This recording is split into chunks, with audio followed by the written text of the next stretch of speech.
Já, velkomin á Rauða borðinu. Það eru margt til umfjöllunar í kvöld eins og oftast áður. Í lok þáttarins kemur hann Haukur Arnþórsson til okkar.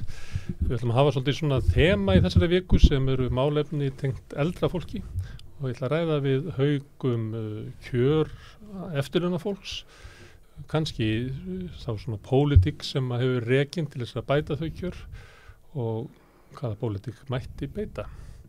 Síðan kemur Guðmundur Hrafn Arngrímsson, hann formaður samtaka leigjenda.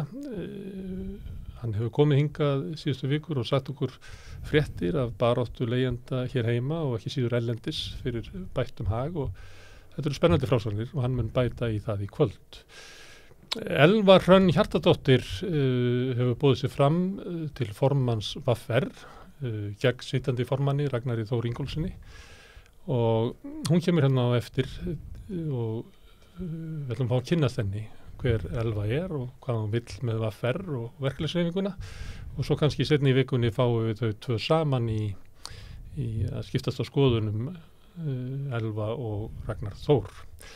Ásgeir Brynjar Torfason kemur hérna eftir og við ætlum að tala eina af framhaldssögunum sem verðbólgan, dýrtíðin sem að geysar og hvernig best að fást við hana. Það núna á miðvikudaginn vaxta ákvörðunardagur hjá Seðlabankanum og þá reiknar flestir með að Seðlabankinn hækki stýrivexti. Ég ætla að spyrja Ásgeir Brynjar að því hvort að það sé eina tækið sem hægt að nota til þess að fást við verðbólgu og líka kannski hvernig standa á því að verðbólga að hækka á Íslandi þegar hún að lækka í Evrópu.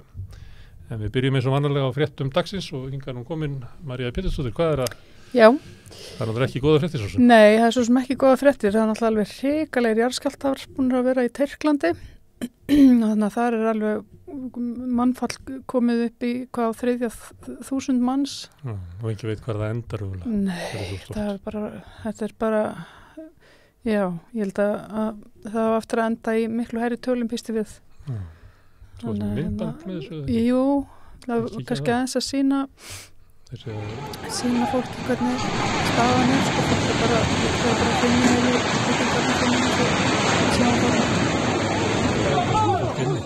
hefur þarna fólk bara inn í húsunum og bílar að keyra framhjá sem að sko og svo sko já, bara einmitt maður hugsa bara sko 9/11 sem að var sko þar sem fólk var innan svona hrundar stórar byggingar og alveg í þvílíku rykmekki og fór illa bara því að vera nálagt sko, þannig að það ekki nómi það er bara hrikalegt þannig að farast náttúrulega bara heilu fjölskyldunar þannig að farast heilu fjölskyldunar þannig að þetta er bara ólýsanlegt Það var fjallað það fyrir einhverjum árum að það væri svik í byggingriðinu fúsk þar sem það væri krafa að staðist eitthvað það ekki þannig að öll hús standist það var stór jarðskjálfti það var svolítið fjallað það fyrir nokkrum árum að þarna væri mikið svik í gangi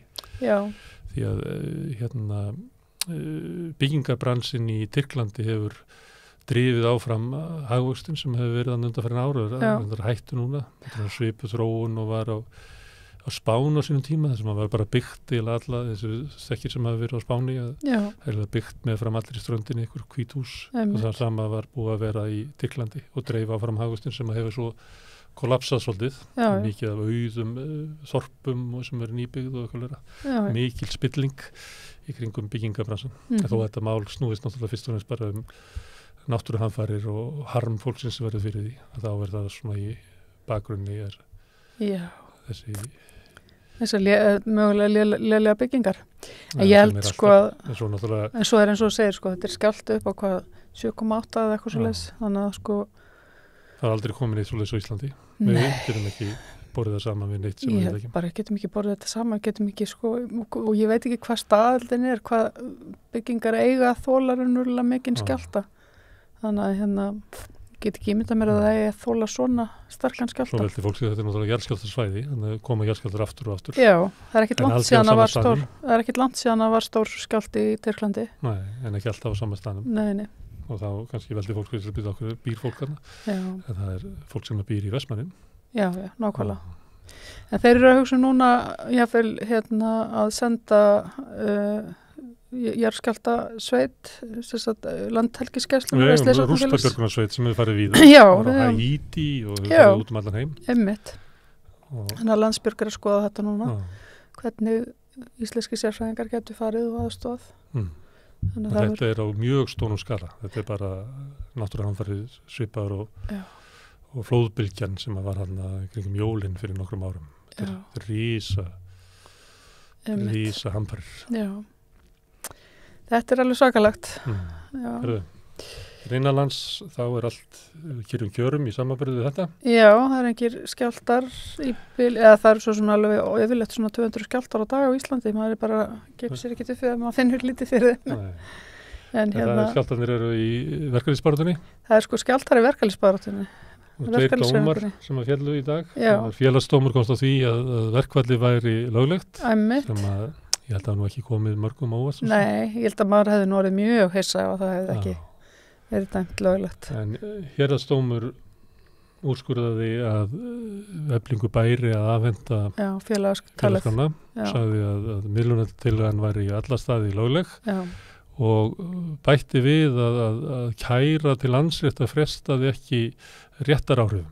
Þannig að oft er það þannig að í einhverjum málum sem eru kannski óljóst með, er ekki mörg fordæmi fyrir, eins og þessi miðlunartillaga er, eins og sást að viðbröðum verkalýðshreyfingarinnar, að þá væri myndi kæra til úrskurðar til æðra dómstigs eins og þetta er fresta. En það er ekki í þessu tilfelli. Þannig að það verður erfitt að sjá nú er líklega lögmenn Eflingar að skrifa kæruna og síðan þarf Landsréttur að taka hana fyrir og ákveða með hvaða hætti verður svona flýti meðferð, þannig að það kemur kannski ljós hvað þetta er langur tími. En ég held að ef að þessi dómur stendur þá hefur við verið að fylgjast með eiginlega svakalegum atburðum vegna þess að þetta var sett inn í lögin við höfum farið yfir hérna við Rauðaborðið og voru nú síðast samtal á sunnudegi líka að tala við Gísla Tryggvason það sem var sett inn í lögin 96 pínluti svona aukin heimild ekki beint tengt þessu heldur að miðlunartillaga mætti vera til margra félaga og eitthvað slíkt og Magnús Nordahl, lögmaður ASÍ, heldur því fram í dag að kannski sé aðalsteinn að rugla saman þessum tveimur hlutum, að með því að láta sækja umboð sitt til þess að láta samning SGS, eða starfsgreinasambandsins verða miðlunartillögu til Eflinga, að þá sé hann að vísa til þess að hann hafi heimild til þess að leggja frá miðlunartillögu í mörgum félögum sem að Alþýðusambandið var mjög mótið þessu ákvæði. Taldi að vera svipta félög samningsrétt og öðru líku. En þessi lagákvæð hefur verið þarna og ekki valdi neini sérstaklega úlfúð fyrir núna. Og þannig að kannski er þessi miðlunartillaga svona eins og þegar Ólafur Ragnar stíð fram og neitaði að skrifa undir ICER-samningana og virkjaði þar með einhvern neitunarvald forseta sem að áður hafði verið talað að væri ekki. Akkurat. Þannig að það sem er að gerast með þessu að það hefur ekki verið vörn í lögunum fyrir stéttarfélög til þess að verjast svona ríkissáttasemjum. Nei, nákvæmlega. Og þannig að ef að þetta stendur að þá er bara búið að breyta leikreglum á íslensku vinnumarkaði. Heldur betur. Þangað til að verkalýðsflokkar ná völdum á Íslandi og geta breytt lögum. Já, ég held að þess vegna er þetta svo ólýsanlega skrítið að fleiri verkalýðsfélög hafa ekki staðið upp á afturlappirnar og einhvern veginn andmælt. Mér finnst það ekkert vant upp á það. Það var ASÍ gerði það, síðan kom sameiginleg yfirlýsing frá BSRB, BHM og Kennarasambandinu. Síðan voru mörg félög sem ítrekuðu þetta. Þetta þess að Rafiðnaðarsambandið var með þegar nú formaður þar fórsetið ASÍ sem það hefur ekki heyrst meira samt heldur en strax í blábyrjun. Starfsgreinasambandið álitaði, hvað viltu meira? Nei, ég myndi vilja gjarnan þegar hann heldur þessu til streitu og þetta einhvern veginn Já, núna hittir hluti á viðbröð að koma, nú því að oft sagt svona, já, nú þetta í dómstólunum, ekki bara, það er oft talið að vera síðu afstæði, ekki bara láta dómstólunum. Bíða aðeins og eitthvað svona, já. Þannig að ég býst við að núna þá rísi verkefnishreyfingin upp. Ég held bara, annars... Ég bara opaslega hissa og myndi ekki gera það. Því annars er alltaf bara einhver embættismadur sem skipaður að ráðherra, mjög óljóst lagaumhverfi, það er mér deilt það hvort hann sé sjálfstæður í störfum sínum, það gleymdist að setja í lögin ef það var hugsunin. Alltaf getur hann bara að stoppa verkvöldan og þetta í hug. Já, einmitt. Þetta alveg með ólíkindum, Þetta er að hafa, en það byrjar verkfall á morgun. Verkfalli byrjar á morgun. Já.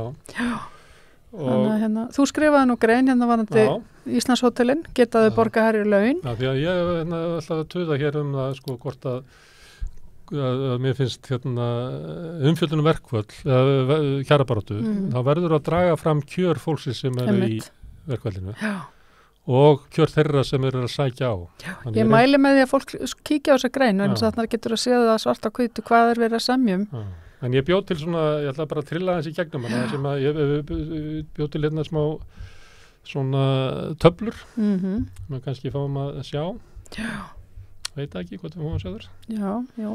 Þarna byrjar. Þetta er eiginlega bara, þetta er launin eins og þér í dag. Þú sér að þú væri útborgað þarna eftir með laun upp á 370 krónum til 376, sem að vekur svolítið athygli hvað þú hækka lítið í launum eftir 5 ár. Og svo eftir með það sem þú fær útborgað. Þannig að þeir sem eru nýbyrjaði fá 301.000 krónur, þeir sem eru búin að vinna í 5 ár fá tæplega 305.000. Það er bara algjört djók, sko. Og síðan bara ég næstu töflu að þá er það framfærsla sem kemur hana og þarna er framfærslan samkvæmt framfærslu viðmunum umboðsmanns skuldara. Já. Sem er framfærsla sem að þau regna með að fólk þurfa að hafa sem er í gjaldþrotameðferð eins konar, þurfa að hafa áður en það getur að fara að borga neitt af skuldu sínum.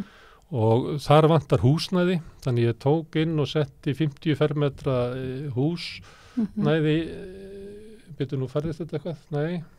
Jú, þetta færðist eitthvað, ég ætla að fá aftur nummer 2. Já. Sett inn húsnæði 50 fermetra íbúð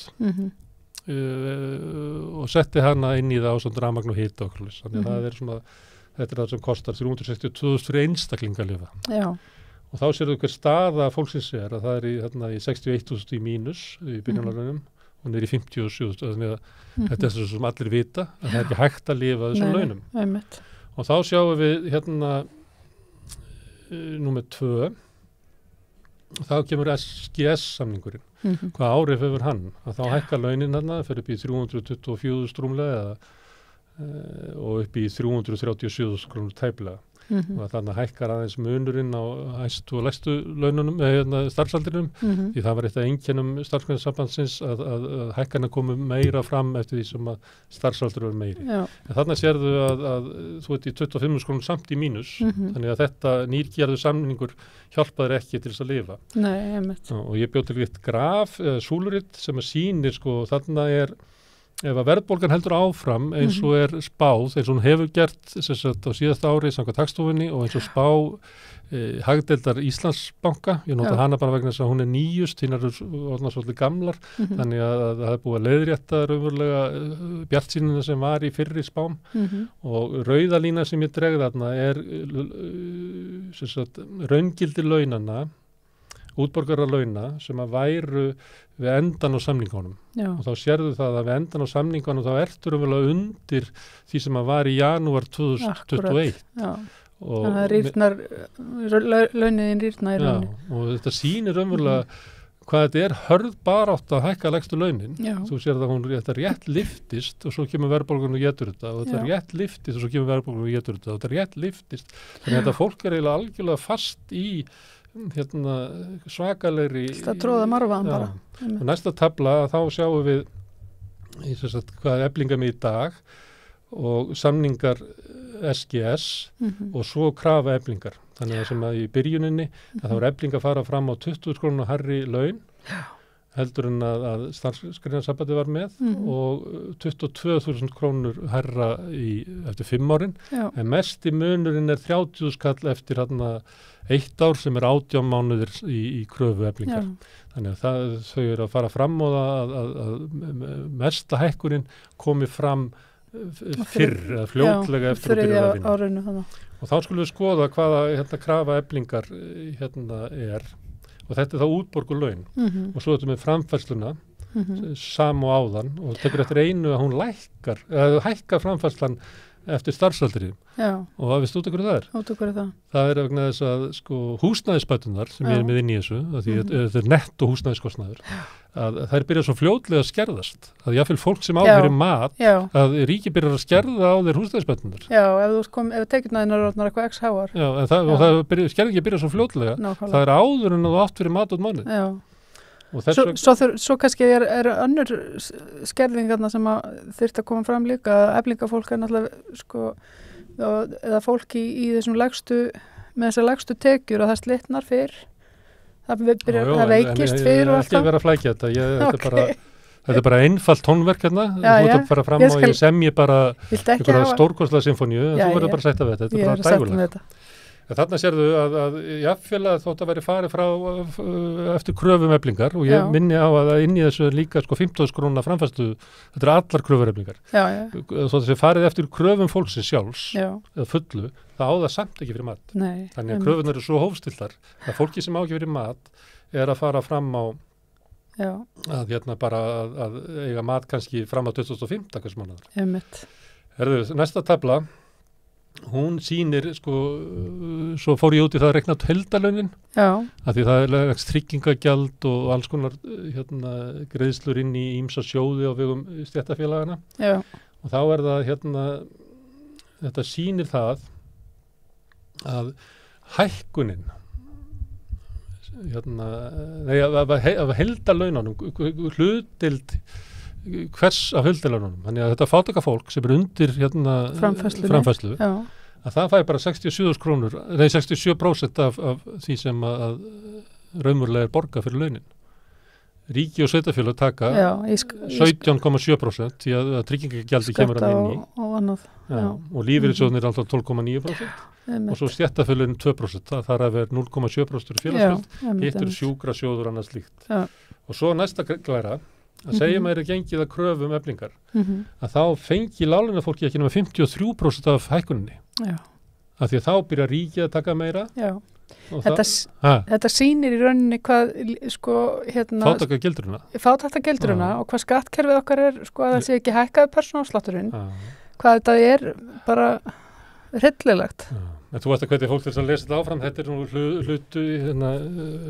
hlutur launafólksins, heldur áfram síðan greinin og fjallar þá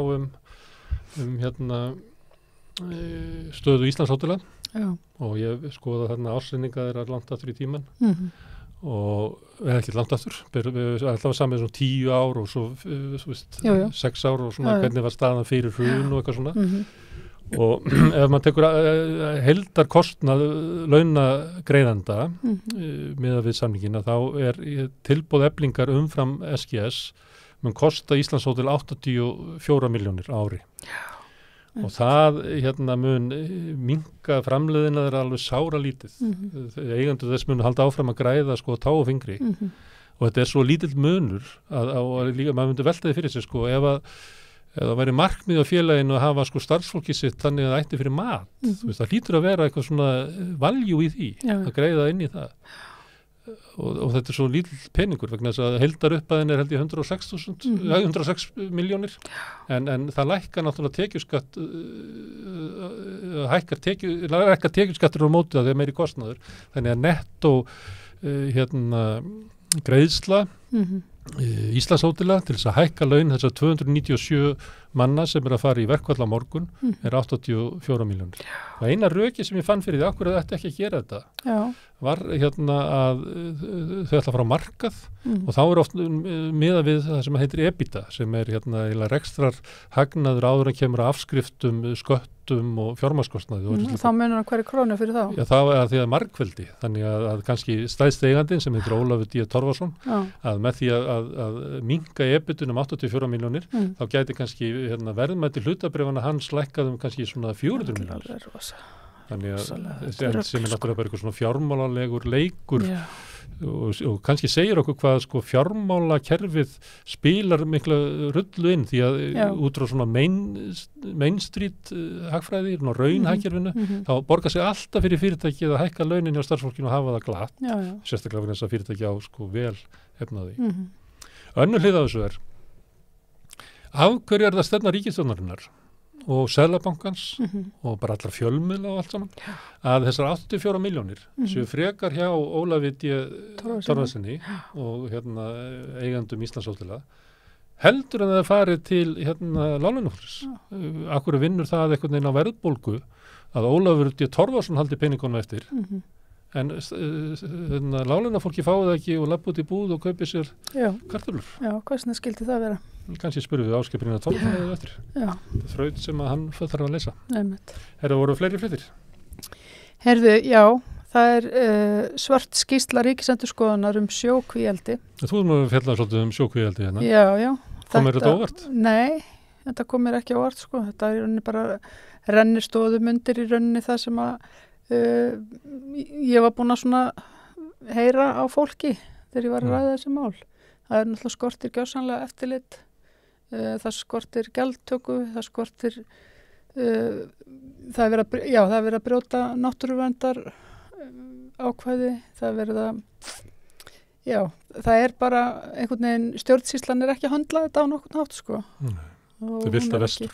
Þetta er bara algjört vilda vestur og svo hefur náttúrulega uppbyggingin verið svo hröð í þessum bransa að það hefur einhvern veginn líka gert það verkum að fólk treystir heldur ekki einhvern veginn, treystir því ekki að þetta fari rétt fram, það treystir ekki að sé gagnsæi en það er það ekki, skilurðu, þannig að fólk er ekki vitlaust. Fólk er ekkit vitlaust, sko, það er alveg rétt og svo hafa þeir verið að því að það er svo mikill hraði í uppgangnum að þeir hafa verið að koma sér fyrir á svæðum sem eru ekki kannski hendug þannig að og eru í siglingarleiðum að skipa og eru bara á svæðum sem að kannski henda ekki sjávarútvegnum. Og inn í regluleysið sækja norskir auðkýfingar sem að notfæra sér að við séum ekki komið lengra en þetta.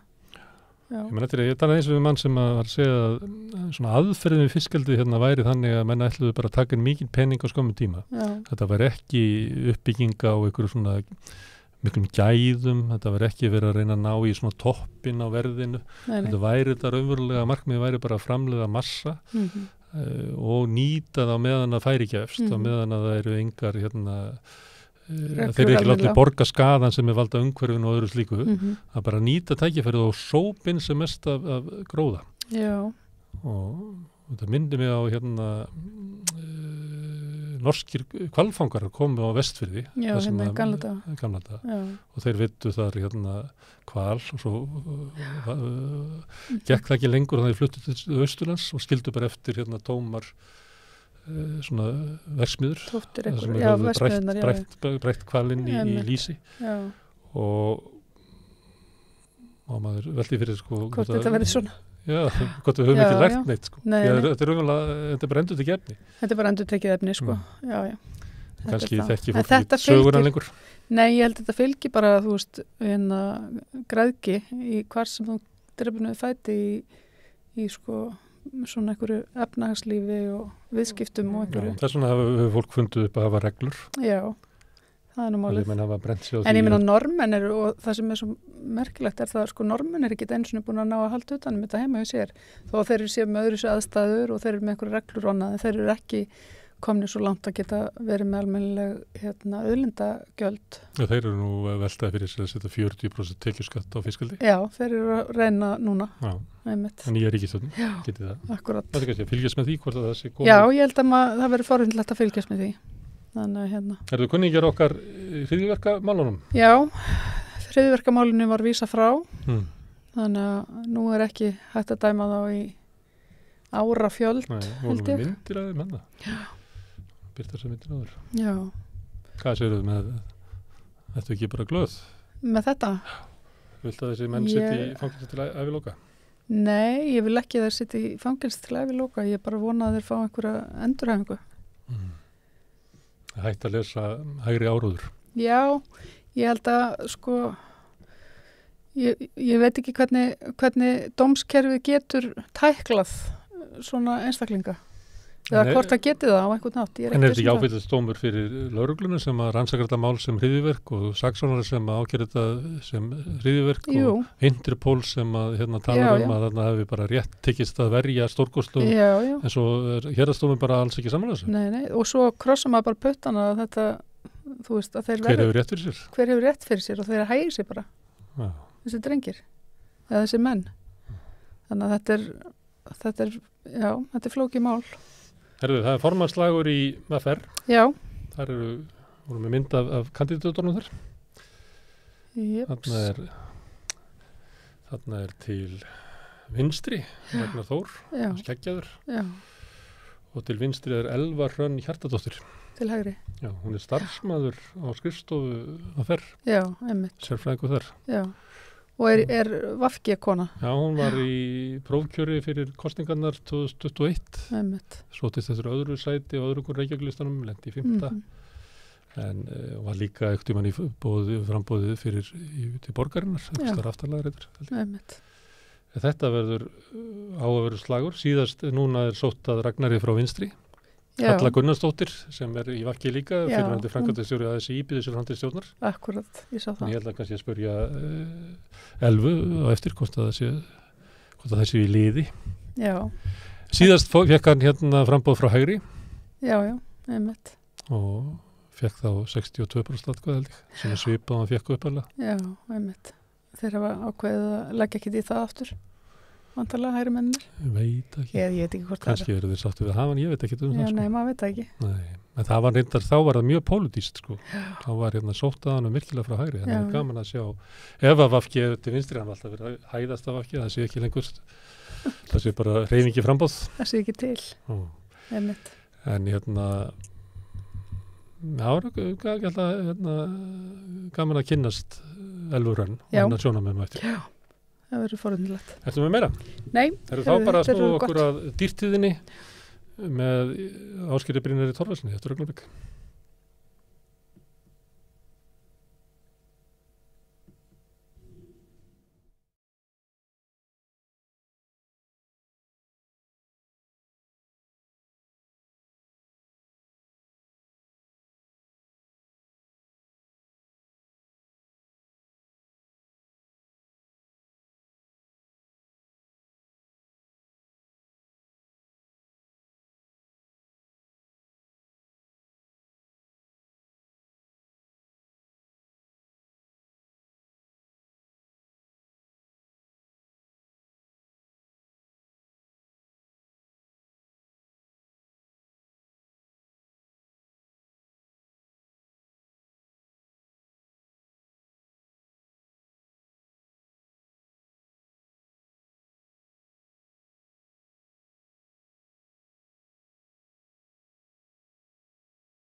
Það er dýrtíðin sem er því miður framhaldssaga þessara vikna og mánaða og Ásgeir Brynjar Torfason, doktor í fjármála speki. Þetta er velkomin. Takk. Herðu, við endum þegar við vorum að tala verkfalli sem að byrja á morgun á hádegi að ég var að leika mér að reikna út svona kostnaðin við kröfur Eflingar og með svona heildarlaunakostnað og frádregnum lækkun tekjuskatts og fleira. Það sýnist mér kostnaður Íslandshótela á því að hækka laun þessar 297 manna sem eru að horfa í verkfall á hádegi á morgun séu 85 milljónir.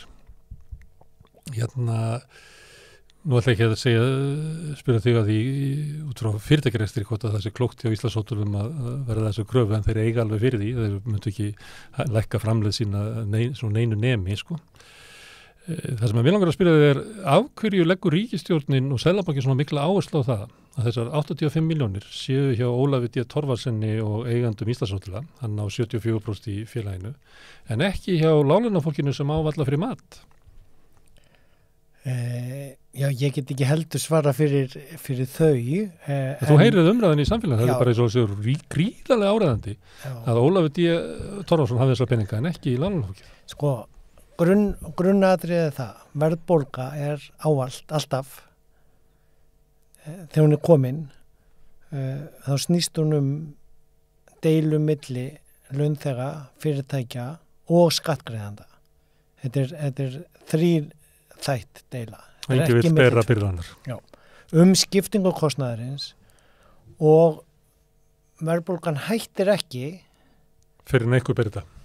Já, sko, fyrir en aðlarnir eru neyddir í einhverja niðurstöðu og hinn hefðbundna leið, sögulega, nú er mjög langt síðan það hefur verið verðbólga, en úr þessum hefðbundnu hagfræðikenningum, þá hefur svo hefðbundna leið verið að nýta þetta vaxtatól Seðlabankana til að berja menn til niðurstöðu, en hagfræðingar núna eru almennt úti í heimiorðinni sammála að það er mjög óskilvirk leið. Hún er ekki, sko, hún beinist ekki að réttum aðrum, hún er ekki hagkvæm fyrir neinn af aðilunum til að komast að niðurstöðu. Þannig að ég get ekki skýrt þessa stöðu hér öðruvís en að menn, væntanlega trúi ennþá á þessi gömlu módel að þetta sé eina leiðin. Fréttirnar hafa ekki borist hingað til Íslands að þetta virki ekki?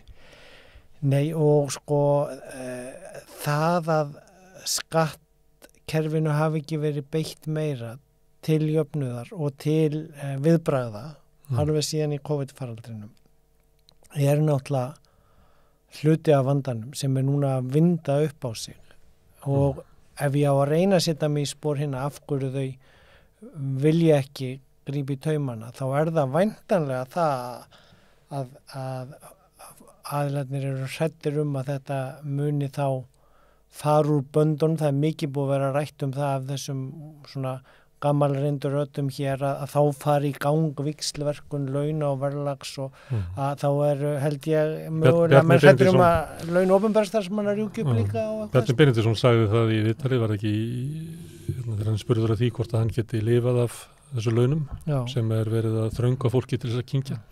Þá segir hann auðvitað geta það ekki. Nei. En hins vegar sé ekki hægt að hækka þau vegna þess að þá kom aðrir og vilja fá líka eitthvað. Þannig að þetta er eins og það hljómaði eins og mannfórnir sko. Það fórna fólkinu út af einhverju svona ástandi í samfélaginu. Það er eitthvað rof þann á milli. Það er ótrúlega grimmt.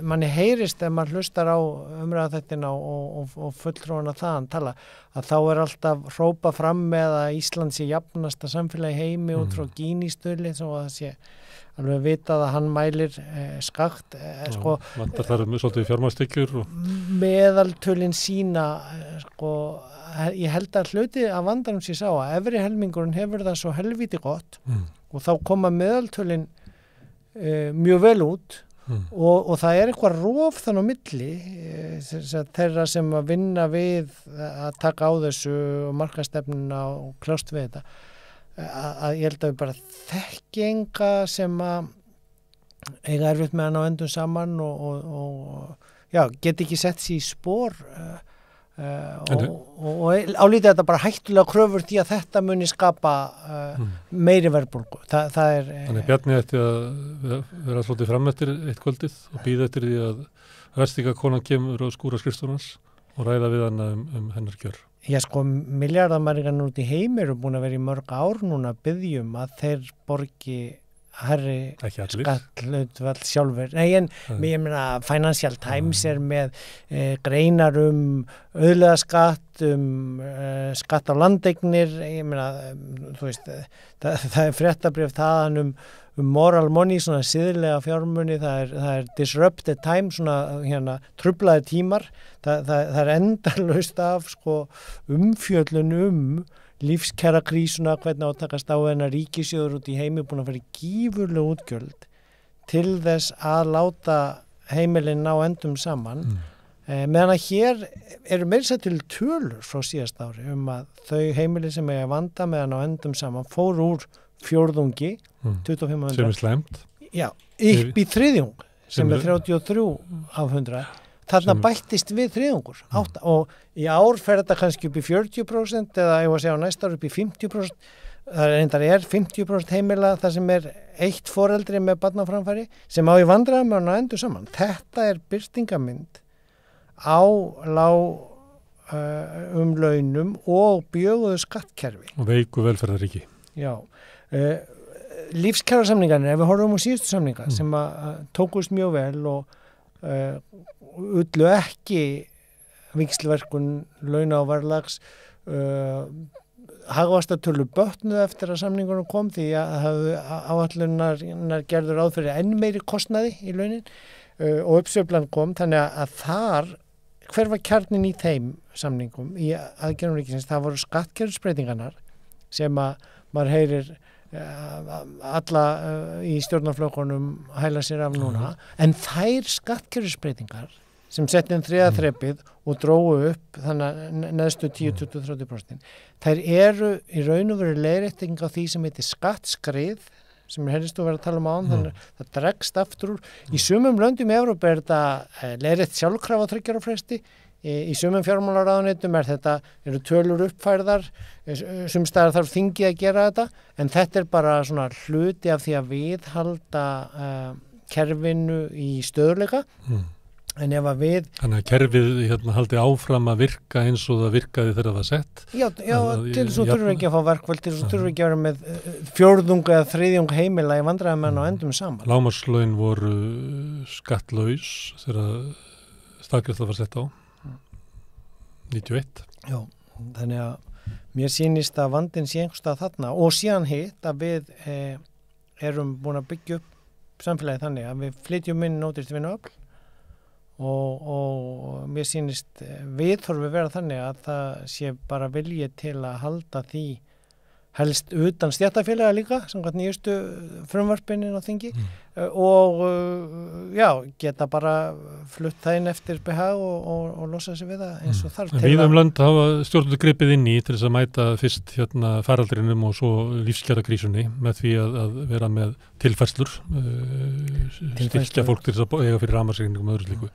Hér hefur ekki það verið gert. Ekki svipað og þegar atvinnuleysi var í faraldrinum að þá var svona ótti við það að búa til störf, að þá væri að flytjast einhver störfi yfir til eins og opinbera frá einkageiranum sem var alltaf skrítin það. Er ekki að suminiti kannski lýsir þetta ekki ótta við það að ef við aukum tilfærsluna núna til þess að láta fólk mæta lífskjarakrísunni sem hækkun húsnæðiskostnaðar, hækkun leigu í Íslandi og bara kaupmáttarskerðing almennt sem að myndi, eins og þú ert að tala að sé 50% heimila með einstæðra foreldra sem að eiga erfiðleikum en á endur saman á meðan 33% af venjulegum heimilum sem til því að þá auknar barnabætur og annars líkt til þess að mæta þessu. Er ekki ótti Bjarna Benediktssonar við það að fallast á það að gera tímabundnar aðgerðir til þess að mæta þessari kreppu, er það að ef ég sleppi þessu þá nægi þessu aldrei tilbaka? Og það er alveg sama með við að búa til störf og eitthvað fleira. Ef ég leyfi hinn og opinbera að búa til störf, þá næði þeim ekki tilbaka. Jú, það getur vel verið. Ég meina það var nú aukið í barnabætunar á COVID-aðgerðunum en sko ég held að ég treysti mér ekki til að greina nákvæmlega af hverju en ég held að sko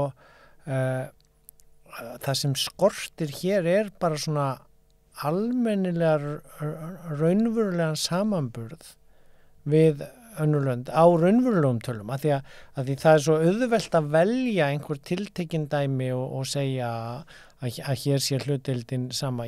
Það sem að áherslana er á úti er að og lærdómurinn af COVID að sko beina aðgerðunum á þá sem mest þurfa á því að halda. Svona target aðgerðir sem að hitta þá fyrir sem mest þurfa á því að halda en nú var til dæmis borgin heyrði að hækka frístundastyrkin sem er mjög gott til að öll börn geti stunda íþróttir, en ég er ekkert vissum að sko börn lækna eða fólks með ágætis laun, þingmanna og svona þurfi endilega þeirra foreldrar að fá eitthvað 20.000 króna hækkun frá borginni á frístundastyrk. Svo gerir það líka þannig þegar frístundastyrkurinn hækkar 20.000 krónur á fátækaforeldrinu, þá hækkar íþróttafélagið félagsgjöldin þá uppeð og fátækaforeldri er alveg jafn erfitt með að borga þann kostnað sem að fellur þar fyrir utan sem eru búningarnir og alls konar svona dótur í. Þannig að það hefur nú sýnt sig að með frístöðu og að skoða sko, þáttöku barna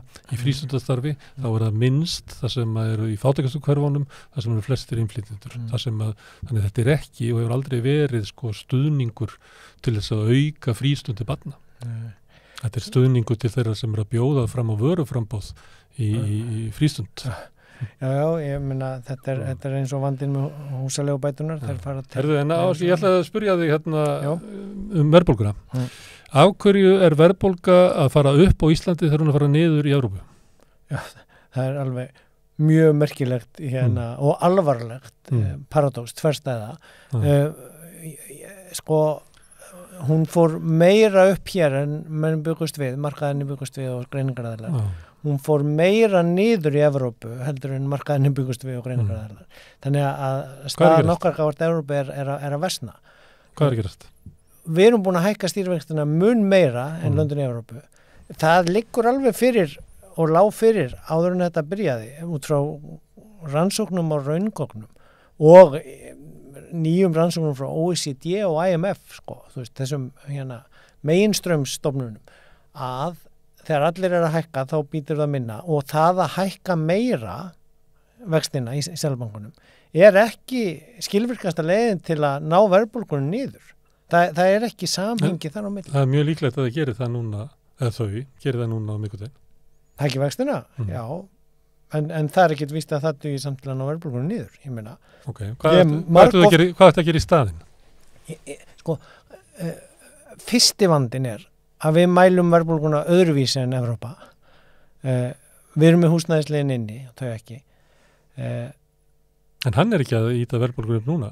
Ekki núna, nei, af því að stýrivaxtahækkunin náði þó að stöðva hækkun húsnæðisverðsins. Tristið það bara nú eru fréttir og það að ungt fólk býr lengur heima við pappa og mömmu því það getur ekki keypt. Já, og skorturinn á húsnæðinu mun valda því að húsnæðisverð mun ekki halda áfram að lækka, sko. Og allur efniskostnaður við byggja nýjar íbúðir að fara upp, sko, þannig að þetta er bara svona að stöðva hækkunarferilinn sem var á húsnæðinu vegna lága vaxtana. Og svo setur Seðlabankinn reglur að fyrstu kaupendur með ekki skulda meir en 85% í húsnæðinu.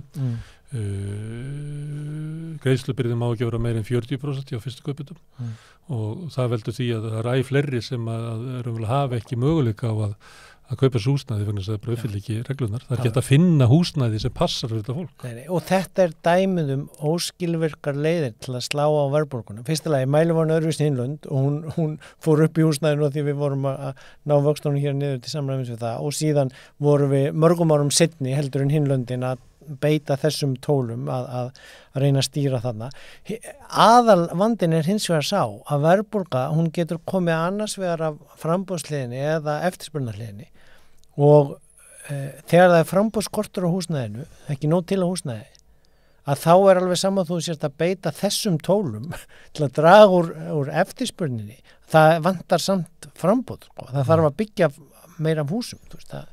Og það mun ekki gerast við stýrivaxtabreytingar. Seðlabanki gerir það ekki. Nei, og alveg eins og Kristína Lagarde sagði, gasverð mun ekki lækka þó ég hækki vexti, sagði hún í fyrra. Og þess vegna fór Evrópusambandið að setja hámarksþak á gasið, fór í að umbreyta kerfinu og þess vegna fór verðbólga niður í Evrópu því það var hægt að nýta þar 15% minna gas til að framleiða jafn mikið og það var umhverfislega hagkvæmt og verðið á gasi er þar með orðið ódýrara og núna eru framleiðendur í Bandaríkjunum að hvort yfir að Evrópa ætla ekki að kaupa 10 ára samning af gasi frá þeim.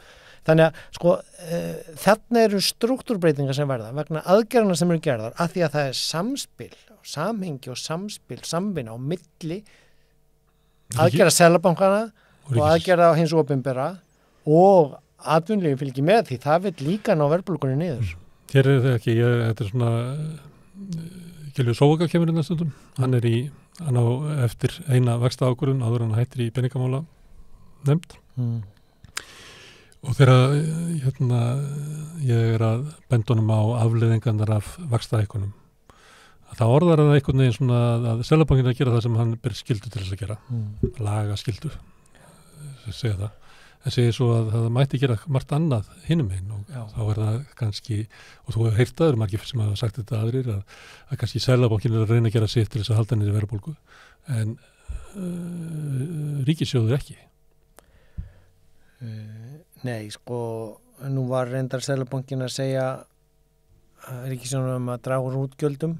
Það svona gamla mantran. Reyndar Seðlabankinn að byggja við á sama tíma, þannig að þetta svolítið fyndið að standa upp á Arnarhól og sjá stækkunina öðrum einu hólnum en stöðvunina og stækkunina og stjórnarráðinu hinum einu hólnum. Það getur að prenta peninga þannig að verið það. Já, en sko Gylfi stakk reyndar upp á ágætisgrein í vísbendingu sem ég svaraði að kannski ætti bara að fara að leið Singapúr, ríkið gæfi ungu fólki heimanmund og færa að byggja upp húsnæði fyrir það. Piketty hefur lagt til í Frakklandi að taka bara af öllum dánarbúum allt umfram einhverja 10-20 milljónir og deila því til ungs fólks, þannig að það er alls konar hugmyndir í gangi út í heimi. Ég veit ekki hversu alvarlega Gylfi var að meina það vættum að fylgja ráðum Singapúrs en sko skorturinn er augljóslega fyrir hendi á húsnæðinu. Hann er búin að vera fyrir hendi lengi og það er búið að bregðast við honum með allt og litlum hætti. Það að trúa á að markaðurinn leysi það er það sem er búið að koma okkur út í hennar vanda. Það að bankarnir séu þrír allir eins með húsnæðislánakerfi hér og ÍL-sjóður, íbúðalánasjóður bara í þroti og valda kostnaði fyrir ríkissjóð. En maður ber það sama við Bandaríkin, þar sem að bandaríski Seðlabankinn heldur á húsnæðisskuldabréfum, þannig að vextir á þeim eru mjög lágir. Þetta er þriðjungur af efnahagsreikningi bandaríska Seðlabankans til þess að almenningur hafi efna á að borga húsnæði sitt, lánin, að þau séu ekki á einhverjum okurvöxtum bankana sem rjúki upp í svona ástandi. Já, núna reyndar eru húsnæðisvextir í Bandaríkjunum komnir upp í 5-6-7%, þannig að þar er ekki mikið af ungu fólki heldur að flytja heimann nema það sem er nóg há laun til að borga af því. En fólki sem er með 20-30 ára lán og situr í húsnæði sínu, það er ekki verið að setja það í efnahagskreppu. Þannig að Ok, en húsnæðismarkaðurinn eitt til þess að fást við verðbólguna. Seðlabankinn er líklega að fara að hækka vexti, þó svo að sé búið að kæla húsnæðismarkaðinn. Já. Þannig hann, og ekki reiknar með því að gjaldskrárhækkar er í svo bara haldið áfram, hann veit að þetta bara kemur áramótin og kemur ekki aftur. Það er mjög líklega ætlar hann að hækka vexti út af verðbólgu sem er bara svona þenslu verðbólga innanlands, verðbólga sem er út af lækkun á gengi í krónunar og þar með hækkun á innflutningi þrátt fyrir að verðlag sé að fara niður ennendis og svo þess sem að vera þetta að kalla hagnaðadrifna verðbólgu sem er bara í einokuninni og fákjuninni hérna upp í Íslandi að bara hækka fyrirtæki verð á vöru og þjónustu eins mikið að geta, komast upp með og því komast upp með meira á verðbólgutíma þegar verðskinn almennings er veikara. Já, og þetta fyrirtækin grípa tækifærið þegar verðbólgan er til að hækka, því þau vilja vera á undan kurvunni en ekki eftir henni. Þannig að sko ásakannar víxlverkunna, ef menn hugsa rökrétt það sem er búið að gerast síðast 1,5 ár og það sem er að gerast núna, að þær ásakanir gangi ekki upp, sko, að því launin eru núna á eftir kurfunni að halda í við. Þetta er ekki launadrifin verðbólguhækkun núna. Vandinn er eins og að sá að ferðamennir að koma, hagsveiflan er líklegast bara að fara upp. Ég meina, hagsveiflan í Evrópu var meira sem betri en menn byggust við. Í Bandaríkjunum komur gífurlega miklu betri atvinnutölur. Þetta er sko góð merkjum að efnahagslífi gangi vel.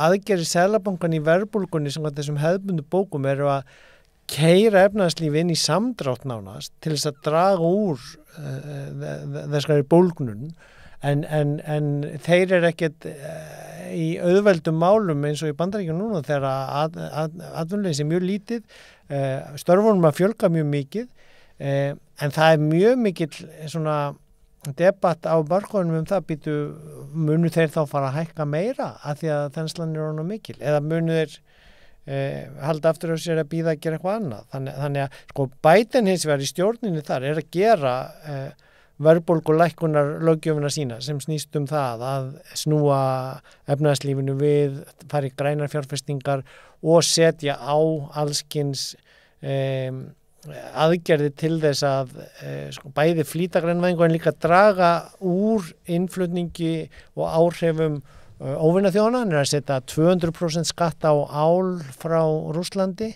Ég veit ekki hvort eitthvað af álinu hér á landi í eigu einhverja, það þarf nú að kanna það. Einhver tíma nótti rösar. Ég held að það ekki súrarlun sem kemur hérna. Það eins og það var flutt inn, ég veit ekki hvernig það núna.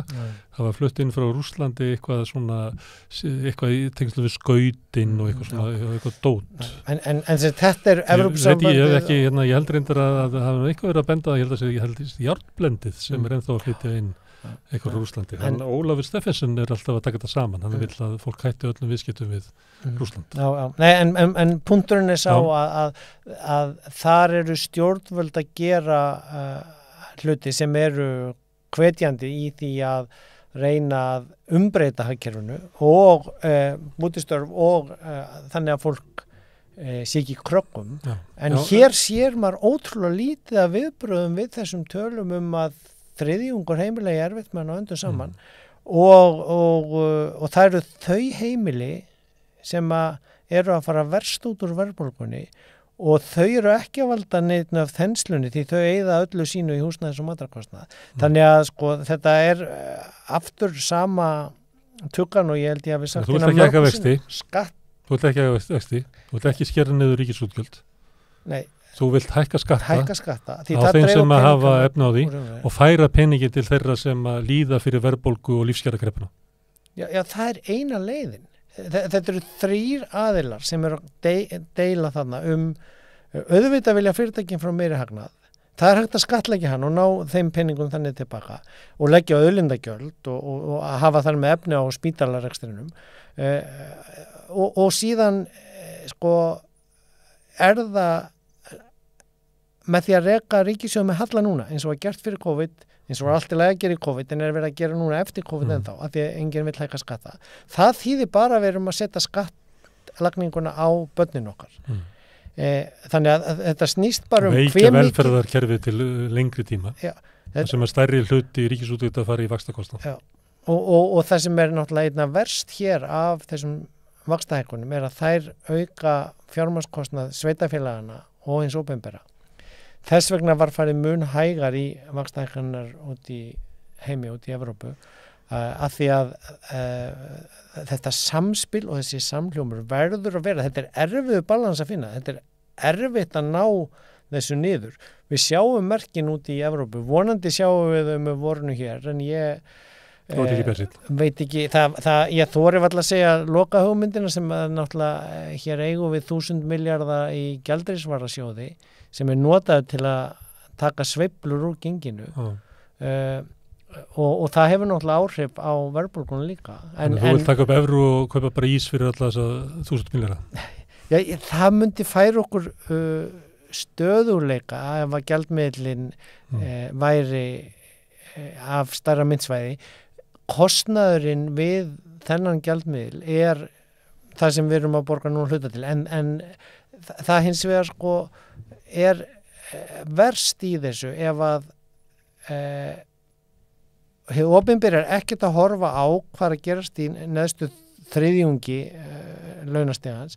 Ef að Seðlabankinn bara að keyra eftir einhverju svona sömu stefnu og Volcker notaði 1980 eitthvað, sko, það mjög gaman að lifa með öldinni, Jónas Nordal sögun á síðustu öld, en það ekki handbókin hvernig að bregðast við efnahagsvandanum núna 2023 þegar það verðbólga.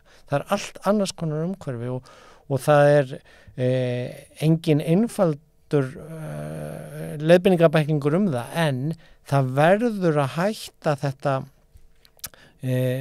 svona einblíningar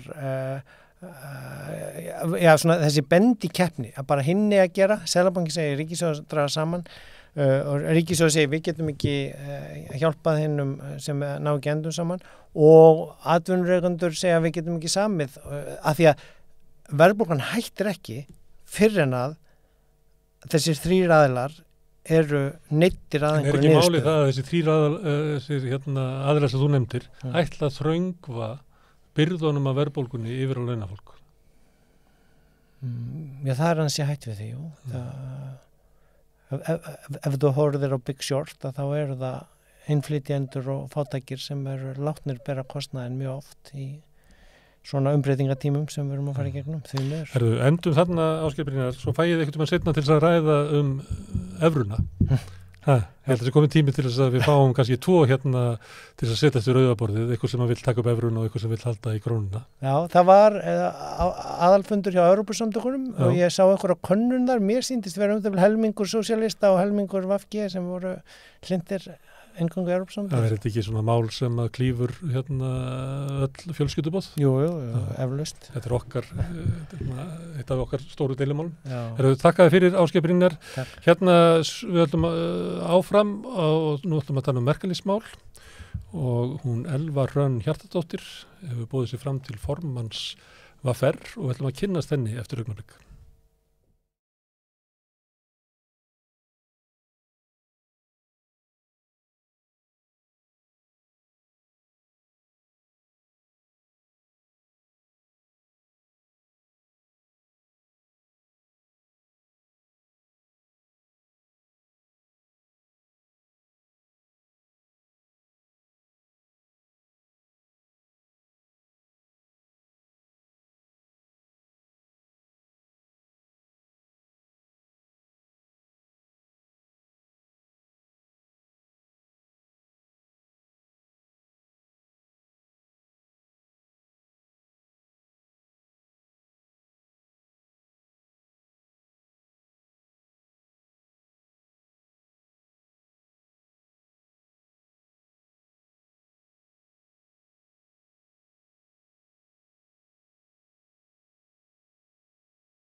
Herðu, það er hérna framöndan formannskjör í VR.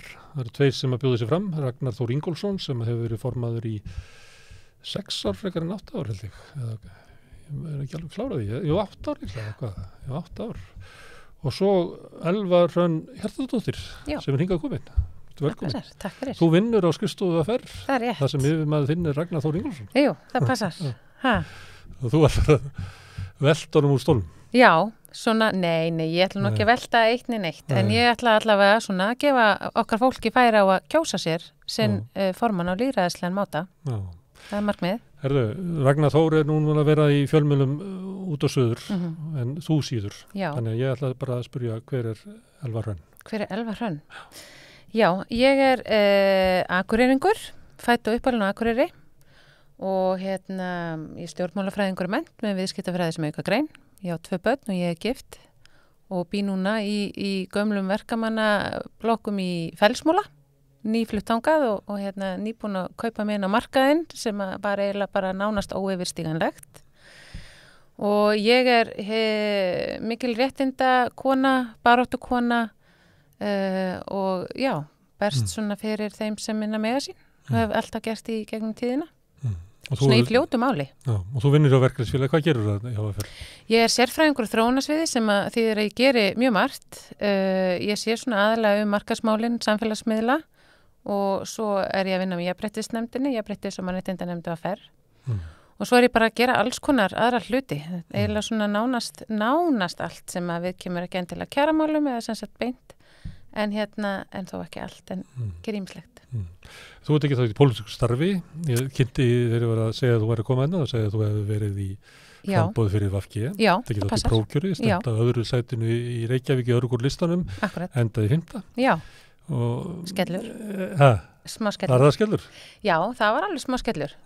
Ég var alveg kynst því að þetta getur verið erfitt, þannig að þetta er svona ekki fyrsta ródeóið sem að ég er að fara út í. En VFG og verkalýðshreyfingi núna, það er ekki alveg, nú er beinast spjót að ráðurum VFG til meðal annars vinnumarkaðsmála ráðuranum út af stefnumarkandi ákvörðun ríkissáttasemjara að setja fram þessa miðlunum til. Algjörlega. Er það byrði fyrir því að fara í framboð með VFG á bakinu? Sko, nú er VFG auðvitað ekki á bakinu á mér. Ég er náttúrulega búin að segja mig úr öllu trúnaðarstarfi VFG og enda finnst mér líka bara ekki annað hægt þar sem að ég er núna, markmiðið er að auðvitað þessi barátta sem ég er að fara í núna og hún er tilkomin að því að ég ber hagsmuni launafólks í brjósti og hef, eins og ég segi, starfað fyrir félagið núna í 3 ár og ég var líka trúnaðarmaður og satt í trúnaðaráði og hef gert ýmislegt. Og er formaður alþjóðanefndar ASÍ. Þannig að þessi barátta, þarna byrjaði ég mín fyrstu skref í baráttunni og það var í rauninni innan VFR sem að ég fekk svona þessa ástríðu fyrir pólitíkinni og fyrir verkalýðspólitík og það var VFR sem að mótaði mig. Þú ert frekar VFR manneskja en VFG manneskja. Já, svona í augnablikinu í þessu verkefni, já. Og þetta auðvitað, hefur ekkert alltaf verið svona lygn sjór fyrir VFG, skulum við segja, en ég hef líka verið mjög ötul og öflug í því að svona, benda á það þegar mér finnst skútan vera svona villast af leið, þannig að og ég er ekkert feimin við að segja það, ég nú kannski hef ekki verið svona, auðveldasta manneskjan inn í stjórn VFG í mínu starfi, þar sem að ég hef verið duglega að benda það sem að ég finnst svona betur mætti fara. Þú ert ekki að verja fórustuna í fermingavislum? Já, það er svona, ég skulum segja það, að ég hef bara ákveðin gildi sem að bæði í þessu verkefni sem að framöndan er, í því starfi sem ég hef tekið þátt í VFG og bara í lífinu almennt og þau gildi selji ekki og ég læt þau ekkert svona auðveldlega bara fljóta lönd og leið, sko. Ok, þú ert í frambóði til formans í VFR og þar er formaður sem hefur sittið í, mann ekki hvort það var 6 eða 8 ár, þú veist það kannski? 6 ár. 6 ár. Já. Og vill sitt í 8 ár. Já. Og þannig að það hlýtur að vera þegar þú býður þig fram að þó að eflaust finnst þér margt sem að Ragnar hafi gert ágætlega. Það var eitthvað sem að þið finnst hann ekki gert nógu vel eða eitthvað sem hann hefur ekki gert sem hann ætti að gera. Hvað er það? Já, sko, ástæðan fyrir því að ég býð mig fram og ég býð mig fram núna er einfaldlega vegna þess að þetta er, eins og ég segi, bara enn og aftur, VFR mótaði mig og hjarta mitt slær fyrir VFR og félagsfólki í VFR. Mér finnst þessi barátta sem að við höfum verið í núna síðustu 6 ár með Ragnar í svona farabroddi, finnst mér að mörguleiti mjög góð og við höfum verið að berjast ötulega fyrir þeim hópi sem að minnst másinn í samfélaginu sem að ég auðvitað er alltaf hlind. En á sama tíma erum við með 40.000 félagsfólk í okkar röðum og þetta er stór og breiður hópur og þarna eru ýmsir hópar úr öllum áttum af alls konar uppruna og sem að vinnur við alls konar störf.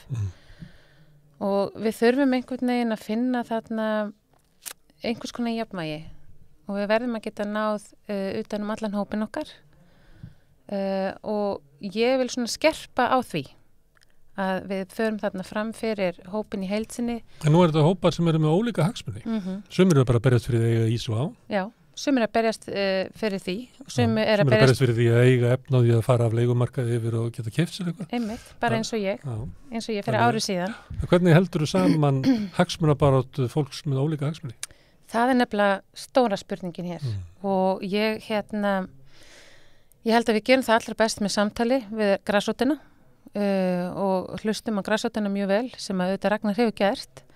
En ég vil virkja innra starfið ennþá meira og fara út fyrir svona trúnaðaráð og trúnaðarmennin okkar sem er auðvitað okkar mikilvæga fólki í þessu starfi og stjórnin og slíkt. En ég vil líka tala við almenna félagann og styrkja landsbyggðarfólki okkar. Við erum með skrifstofur út á landi líka og ég vil styrkja þessa hópa og ég vil tala svona, þetta er rosalega verðugt og mikið og stórt verkefni.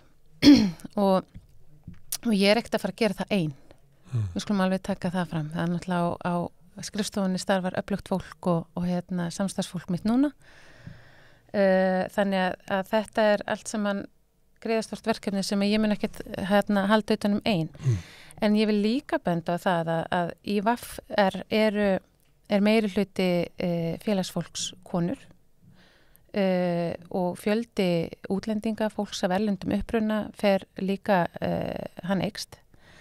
Þannig við erum að tala ofbáðslega ólíka hagsmuna hópa sem að ég held að og ég tel mig geta leitt saman og einbeitt mér að því að bæta kjör þeirra sem að verst hafa það í samfélaginu á meðan við stöndum vörð kjör þeirra sem að hafa náð ákveðnu. Sem við vist Ragnar ekki að þetta ekki. Voru það eiginlega að segja eitthvað sem er eitthvað að Ragnari þetta má ekki vera eins og Guðlaugur Þór á móti Bjarna Ben þetta voru alltaf sammála stefnuna en ég ætla að vinna meira innra starfinu ég held að við séum alltaf sammála stefnuna vegna þess að við viljum það sama við viljum betri kjör fyrir okkar félagsfólk og fyrir launafólk í landinu ég vil hins vegar einbytta mig meira að jafnréttismálum sem að mér finnst kannski Ragnar ekki alveg hafa fókusera mikið á undanfarið.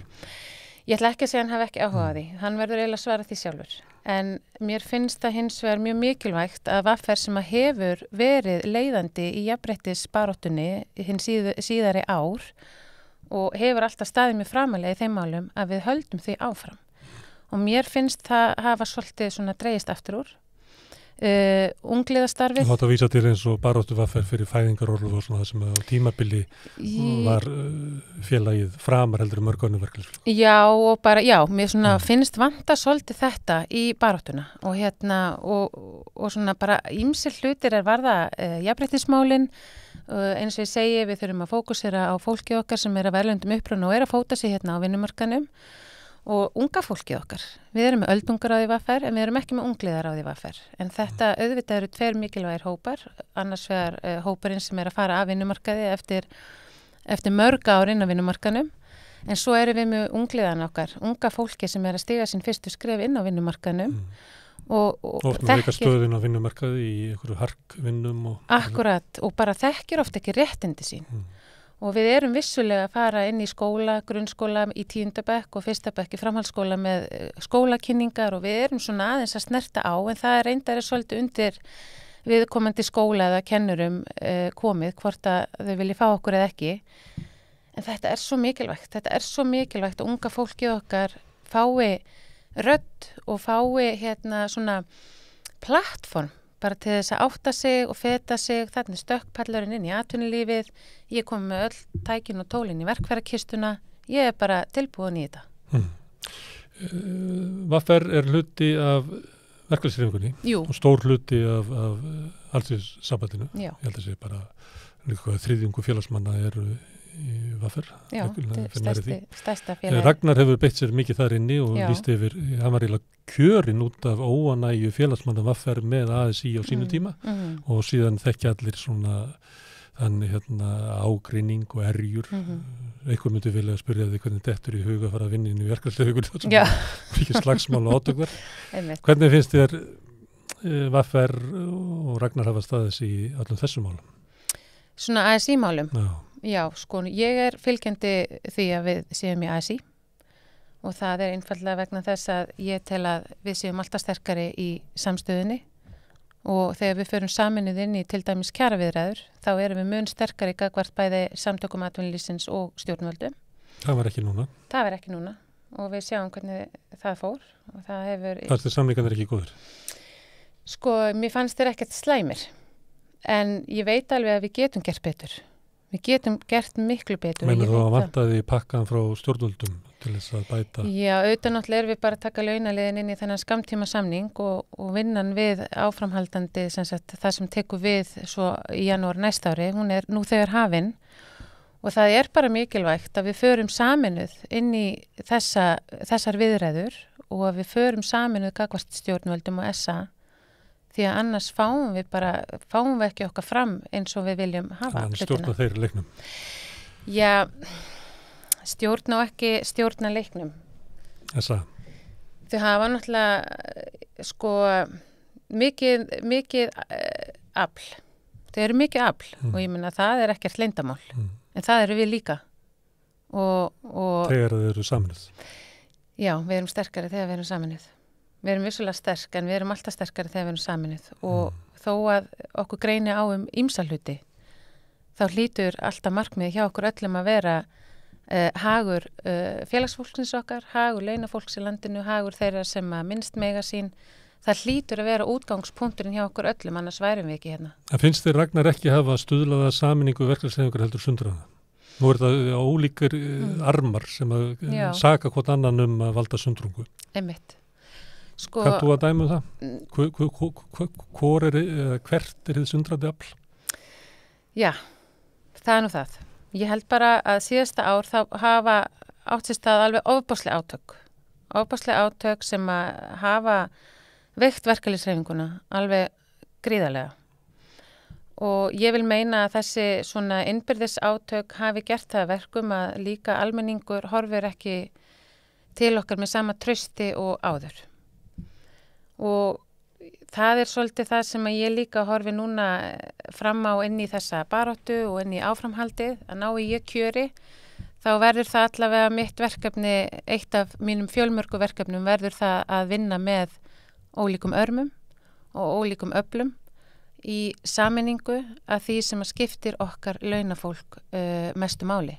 Myndur þú ganga svo langt að segja að út af stöðu Ragnars í þessum ágreiningi að þá sé klókara fyrir félagsmenn VFR að stilla fram nýjum formanni sem geti náðu sátt þar sem að hans vera hann er mjög ómikinn farangur með sér til þess að það sé raun eftir að reikna með því að í kringum hann myndi sáttin í ASÍ. Sko að mörgu leyti þegar svona ofboðslega sterka leikendur er að ræða. Ég held að þetta séu alltaf tvær fylkingar sem að fylgja sér, annarkvort með eða á móti. Og ég auðvitað náttúrulega ræðst þetta þarna í mars þegar að atkvæðin eru talin saman upp á kjörkassanum. Þá fáum við að sjá hvar félagsfólki okkar stendur í þessu máli. Þú ert að bjóða þig fram til þess að gera það sem er fyrir handan mars. Já, algjörlega. Og eins og ég segi, ég er að bjóða mínum félögum í VFR valkost. Það er undir þeim komið, hvort okkar heldur svo áfram og tekur við keflinu í komandi kjaraviðræðum núna út árið og heldur baráttuna áfram næstu 2 árin. En ná í kjöri mun ég svo sannarlega beita mér fyrir félagsfólkið okkar, fyrir bættari kjörum, fyrir bara almennilegum húsnæðismarkaði sem er náttúrulega bara eins og frumskógur, eins og staðan er núna. Ég mun beita mér fyrir jafnrétti, ég mun beita mér fyrir unga fólkinu, gamla fólkinu, öllu þarna á milli og ég mun beita mér fyrir samstöðu og ég mun beita mér fyrir... Inn í verkalýðshreyfingunni, já. Þetta er svona innrastarf VFR, þetta er kjarabaráttan og svo er þetta staða VFR inn í verkalýðshreyfingunni. Þetta eru alveg einmitt þannig. Þetta eru svona 3 mismunandi verkefni sem eru framöndan og enn og aftur, þetta er eitthvað sem að formaðurinn gerir ekki einn og ég bara veit hversu öflugt og frábært starfsfólkið er og stjórnin er öflug og félagsfólki okkar er náttúrulega bara auðvitað alveg bara mjög öflugt. Rosalega mörg allavega. Við erum rosalega mörg og þannig getum við gert alveg bara stórkostlega hluti. Talandi ágreiningin í verkalýðshreyfingunni og þú gerir þetta ekki ein, það sáum ekki það að Halla Gunnarsdóttir sem er líklega félagið þinn úr VFG. Já. og einn af leikundunum í ágreiningum innan verkefnishreyfinguna, hún var framkvæmdastjóri í Alþýðusambandsins og sagði upp störfum þegar að Drífa sagði af sér. Lítur á hana sem svona, þinn félaga í þessu? Er þetta að tengja saman frambúð ykkur? Nei, við höfum nú ekki talað okkur neitt saman það að við förum saman inn í þessa baráttu. Þú vissir að hún myndi bjóða sér fram? Ég var búin að heyra í Höllu og spurði hérna hvort að hún ætlaði sér þarna inn í VR. Ég var búin að heyra út undan mér að hún væri svona eitthvað að velta þessu fyrir sér. Hún var nú hvetja fólk til þess að bjóða sér fram Já, á Facebook og svona?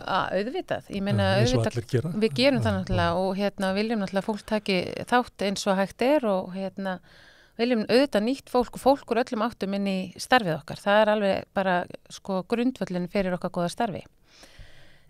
Nei, við höfum ekkert talað okkur saman inn í þessa baráttu og þegar ég talaði við hana þá í rauninni sagði hún nú bara hreint út sagt við mig að hún getur nú ekki lýst yfir skilyrðislausum stuðningi við mig því hún þyrfti fyrst að sjá fyrir hvað ég stend.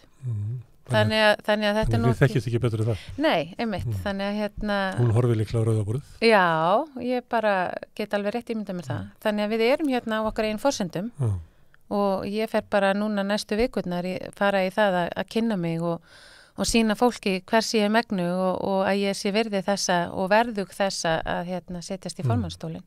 Og þú er til í það? Ég er heldur betur til í það. Þetta er svaka verkefni að fara og svona bjóða sjálfan sig. Já. Alla daga í 4 vikur? Já, eitthvað svo leis.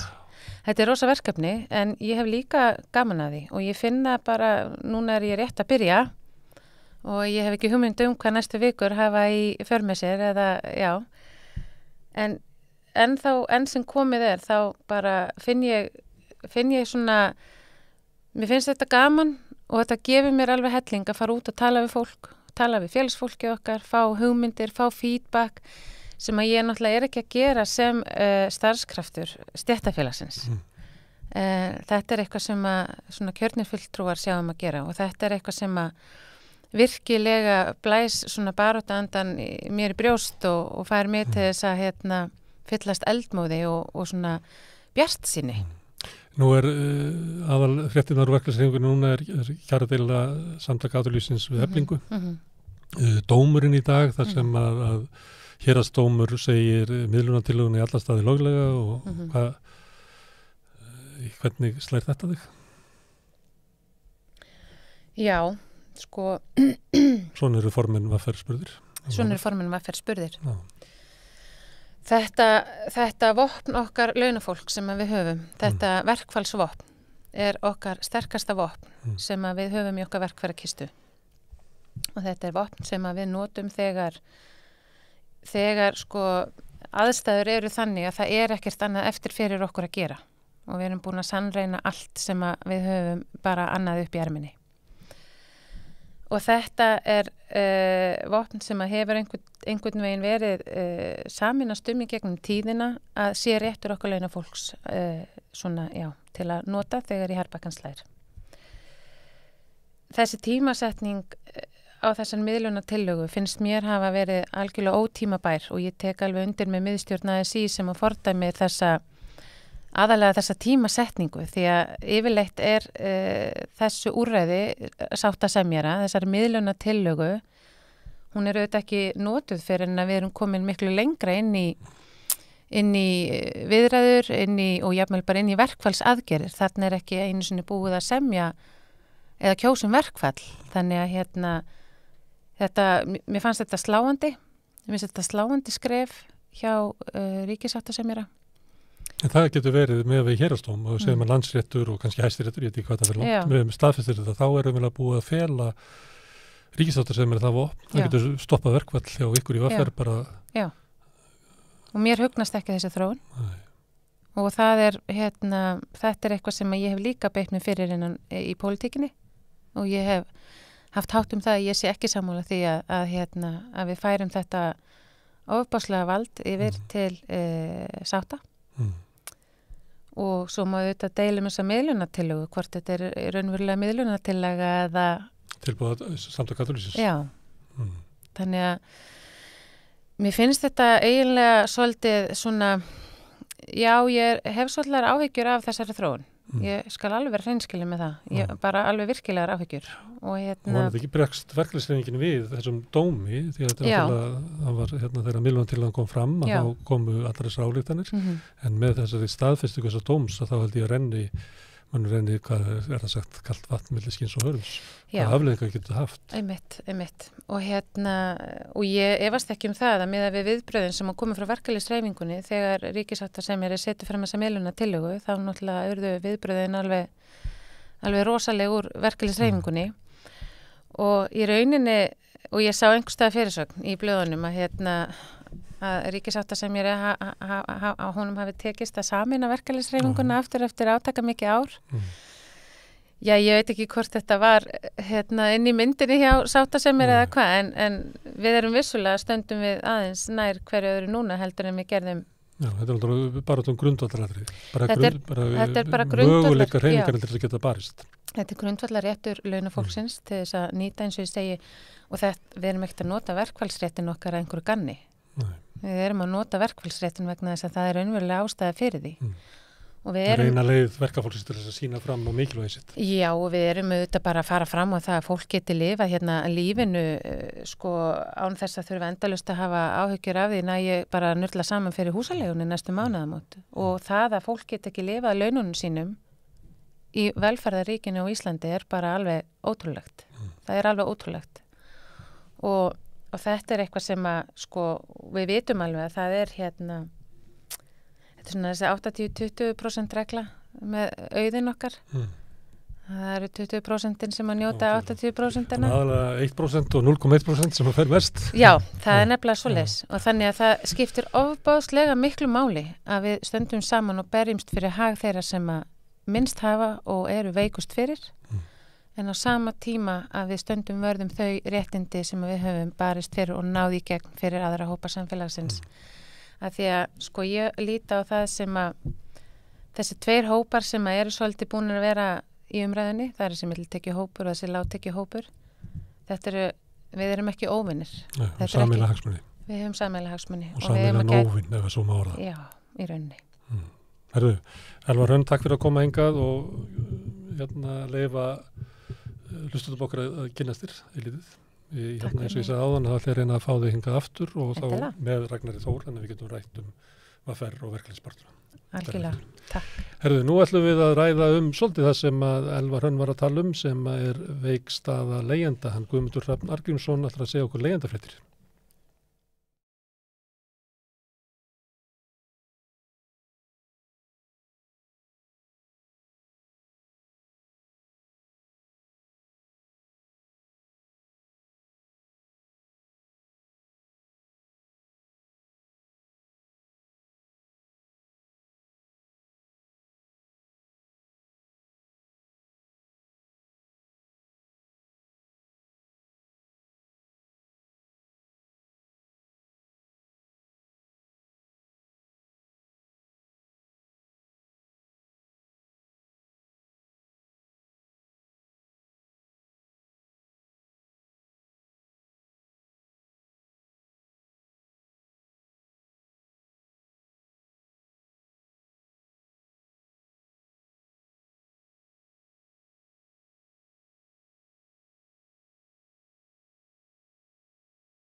Herðu, við vorum hérna í síðustu viku með fréttir af leigjendum með honum Guðmundur Hrafni Arngrímsson, hann kom hingað aftur. Þetta er svo gaman síðast að ég vil okkar að heyra fleiri fréttir af leigjendum. Já, það er nóg að taka. Já, það var ein frétt sem var á samstöðunni sem að þú skrifaðir að frá Amsterdam. Já, frá Hollandi.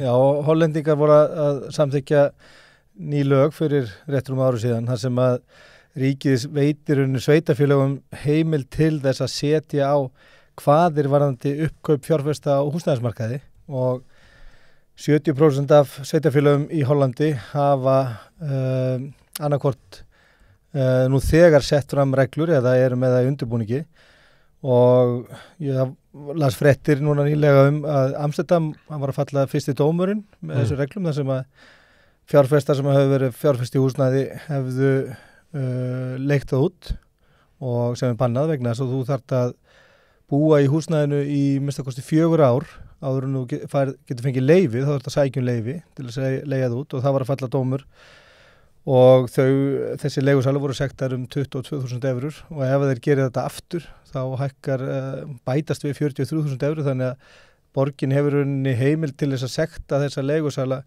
næstu 10 milljónir eða 65.000 eurur ef þeir eru að leigja út eða gaggjast að kaupa íbúðir á fasteignamarkaði til þess að leigja út. Og þetta er það sem einu íbúðunum sem að seljast á Íslandi í dag eru fólk sem er að kaupa íbúður til að leigja út. Já, og það er mikið bröð af því. Þetta væri stórkostlega tekjuöflunarleiði fyrir Bjarni Benediktsson. Já, alveg tvímælalaust. Við fórum yfir það fyrir stuttu síðan að þeir eru að gera það sama í Noregi þar sem þeir takmörkuðu útlán til auka íbúða og settu líka á auka skatta, 1,1% auka fasteignaskatta sem að renna annars vegar til ríkisins og til sveitafélaga.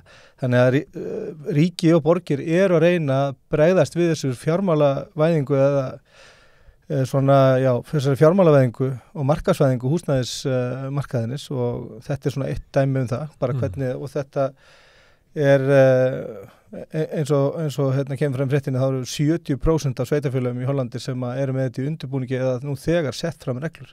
Þannig að þetta er stórt og mikið skref og við viljum þetta sjá eitthvað álíka hérna heima. Það eru breytingar víða, það eru verið að breyta húsaleigulögum í Þýskalandi? Já, í Þýskalandi þá voru skrifaðar inn ákvæði breytingar á húsaleigulögunum inn í stjórnarsáttmálann. Og nú eru samherjar í ríkisstjórnin þar farin að berjast varðandi þetta. Nú eru græningjar og sósíaldemókratar að þrýsta á samstarfsflokksins frjálsa demókrata sem að dómsmálaráðherra þess flokks það er í hans höndum að keyra þetta í gegn sem að var skrifað inn í sáttmálann og það voru regluverk til dæmis að framlengja leigubremsu til 2029, setja frekari þak á leiguverðshækkanir á mörkum. 2029, það er langt í það 6 ár? Já, framlengja leigubremsuna, hún áttar enn nú 2025 en það var skrifað inn í stjórnarsáttmálann, hún ætti að vera til 2029 og þetta eru samþykktir sem er búið að fara í gegn, búið að fara og skrifa þessar reglur, þessar lagabreytingar og það er í höndum dómsmálaráðherrans að keyra þetta í gegn og núna þrýsta þessir samstarfsmenn á það að þetta fari í gegnum þingið. Hann vil meina að þetta sé eitthvað svona samræmingar, erfiðleikar milli ráðuneyta og svona, en þau saka hann reynilega bara að standa í vegi fyrir þessu. Þetta er líka flokkur sem að berst fyrir markaðsvæðingu og svona afregluvæðingu í samfélaginu, þannig að það er ekki viðreist þeirra Þjóðverja. Já, þetta er svona viðreist þeirra Þjóðverja. Þetta er 11% flokkur sem er 11,5% í síðustu kosningum. En það er bara spennandi að sjá hverju framvindur en það eru þessi ákvæði sem að eiga bara að renna beint í gegn og verða samþykkt og nú eru liðin 1,5 ár frá því að kosið í Þýskalandi þannig að leigjendur bíða óþrifullir eftir því að þessar reglur komi til framkvæmda. Það eru nú sterk samtök í Þýskalandi leigjendur. Já, þeir eru með sterk leigjendasamtök í flestum borgum, svo eru leigjendasamtök í Þýskalandi og þau eru með núna herferð ásamt öllum stærstu séttafélögum í Þýskalandi í herferð sem kallað meet and stop eða leigustopp, þar sem að verið að krefjast enn harðari úrræði fyrir leigjendur og þar eru svona alþjóðsamband þeirra Þjóðverja sem að rauninni skipilegur að heldur utan þá að herferð. En þú hefur sagt okkur frá leigubremsum og svona sem hafa verið settar í borgum í Bandaríkjunum, en það er líka á við Bretland, að það er að setja það í einstöku borgum eða hvað? Nei, það er ekki hægt. Það er Bristol að biðja það? Það er Bristol að biðja það. Þeir samþykktu núna í síðustu viku, borgarstjórnin í Bristol, að fara fram að það við stjórnvöld í Stóra Bretlandi að veita borginni heimild eða völd til þess að setja leigubremsu eða leiguþak eða ráðstafa sínum úrræðum gagnvart leigumarkaðnum sjálf og þetta er líka frá því síðast núna seint í haust var einmitt borgarstjórnin London að kalla eftir í nákvæmlega sama. Það er að segja að biðja breska ríkið að veita borgunum þessar heimildir til þess að geta brugðist við stöðu á leigumarkaði í sínum borgum og þetta var samþykkt með stórum meirihluta í Bristol vegna þess að þeim finnst ástandi á leigumarkaðnum verða orðið það slæmt og þeir verða að geta brugðið staðbundi við því sem að er að gerast þar og það hefur ekki verið svona almennilegt regluverk á leigumarkaðnum í Englandi síðan 1988 þegar að Margaret Thatcher svona afnam þáverandi regluverk sem hafi verið þá í tæpa 2 áratugi. Nú það líka niðurstaðan svo að Stóra-Bretland með þriðja versta regluverk á leigumarkaði af öllum OECD-ríkjunum rétt á eftir Íslandi og aðeins á undan Nýja-Sjálandi og töluvert ofar heldur en Ísrael sem í síðasta seti. Eru þeir skárri en við eða eru við verið en þeir? Ja, við erum betri. Við erum svona þessi 4 tossar eru svona áberandi lægstir að þessum 30. Þau lönd sem að gengu lengst inn myrku göng nýfrjálsvíkinnar. Já, ég veit ekki alveg. Nýja-Sjáland, Bretland og við. Ég reyndar hef ekki skoðað hver ástæðan fyrir þessu í Ísrael en ég ímyndum mér þetta sé af svipara ástæður svona nýfrjálsgjöfaðingu húsnæðismarkaðarins. En þessi 4 lönd, Ísland, Stóra-Bretland, Nýja-Sjáland og Ísrael eru áberandi með versta regluverki á leigumarkaði. Það skorar minnst á þessu Rent Regulation Index hjá OECD. Þannig að en Bristol og fleiri borgarstjórar í Englandi eru að kalla eftir þessum heimildum og þetta held ég bara til þess að hafa eitthvað kontról á því hvert borgið þeir eru að þróast. Já, nákvæmlega. Því að þetta náttúrulega stór hættulegt hvernig sumstaðar er að þróast. Þú hefur að segja okkur stundu frá leiguverkfalli sem svona þykir mörgu kannski rótakvömynd. Eitthvað leiguverkfalli í gangi? Já, ég var að lesa fréttir af leiguverkfallar sem var að byrja núna í síðustu viku í Brooklyn í New York. Það hangið svolítið sama við fréttir sem ég flutt hérna áður varðandi svokallar TOP löggjöf sem í Washington DC í Bandaríkjunum sem heitir Tenants Opportunity to Purchase Act og nú eru 3 fylki með þetta fyrir fylkisþingjanum að taka upp þessa sömu löggjöf sem búin að vera við lýði í Washington frá 1980 og hefur komið í veg fyrir að 4.400 svona leigufélög eða svona fjölbýlishús sem hafa verið á leigumarkaði hafi verið markaðsvædd. Þannig að þeir hafa komið í veg fyrir það og komið þannig í veg fyrir að tugir þúsunda einstaklingar þurft að flytja eða hreinlega vera heimilislausir. Og núna þetta einmitt fyrir þinginu í New York þessi tillaga að taka upp þetta Tenants Opportunity to Purchase Act en þeir leigjendur sem eru í leiguverkfalli núna eru ekki í leiguverkfalli með tilvísun í þá reglugerð heldur aðra reglugerð sem var samþykkt í hausti 2021 sem að heitir Rent Stabilized Apartment Housing Stability and Tenant Protection Act og það líka út af því að sem virkar mjög svipað. Það til þess að koma í veg fyrir það að fjárfesta í húsnæði sem regluvætt og ráðast í einhverja minni háttar breytingar á því og þar leiðandi koma því út af hennum regluvætta markaði. Núna eru leigjendur sem konur í leiguverkfall og markmiðið þeirra að fá hæfilegt viðhald á húsnæði eða öðrum kosti þau stofni samvinnufélag og reki húsnæði sjálft og það svona virðist mér að fréttan vegna þess að þetta virðist að verið eitthvað svona viðskiptir sem fóru svolítið úrskeiðis þar sem að menn stóðu ekki við sitt og það hefur ekki nánast ekki verið almennilegur eigandi eða nokkur aðili sem rekið húsnæði í töluvert langa tíma. Þannig að leigjendur gefa þessum aðilum sem eru löglega skráðir fyrir húsnæðinu ákveðin frest öðru kosti taka þær bara yfir húsnæði og ætla að stofna samvinnufélag og reka í þessi fjölbýlishús sjálft og það bara gangur í þessu. Það mikill hópur af fólki sem lét mynda sig við andirið á þessu byggingum og þetta virðist vera verkfæri sem að leigjendur þekkja í Bandaríkjunum og þeir vita að þetta virka. Og þetta virkar vel en þetta náttúrulega ekki kannski aðgerðir sem rata í svona mainstreams fjölmiðla. Það svona maður þarf að hafa upp á þessu á Twitter og svona lokal fjölmiðlum og jafnvel bara komast persónulega í sambandi við þetta fólk. En það mætti setja þessi lög á Íslandi að mætti þetta lög stöðuleika á húsnæðismarkaði. Þetta stöðuleika ríkisstjórn sem mætti að vera fylgjandi stöðuleika á húsnæðismarkaði. Já.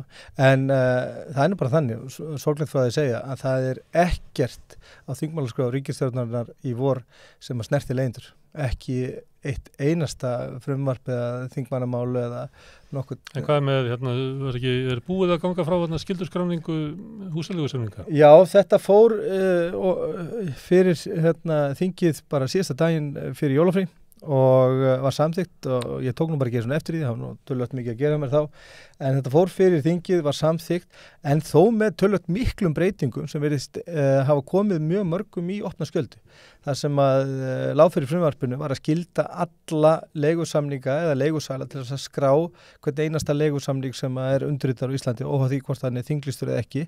Það sem var fellt út á síðasta deginu fyrir jólin var að skylda einstaklinga með eina íbúð á leigumarkaði sem er það langstæsti hópurinn.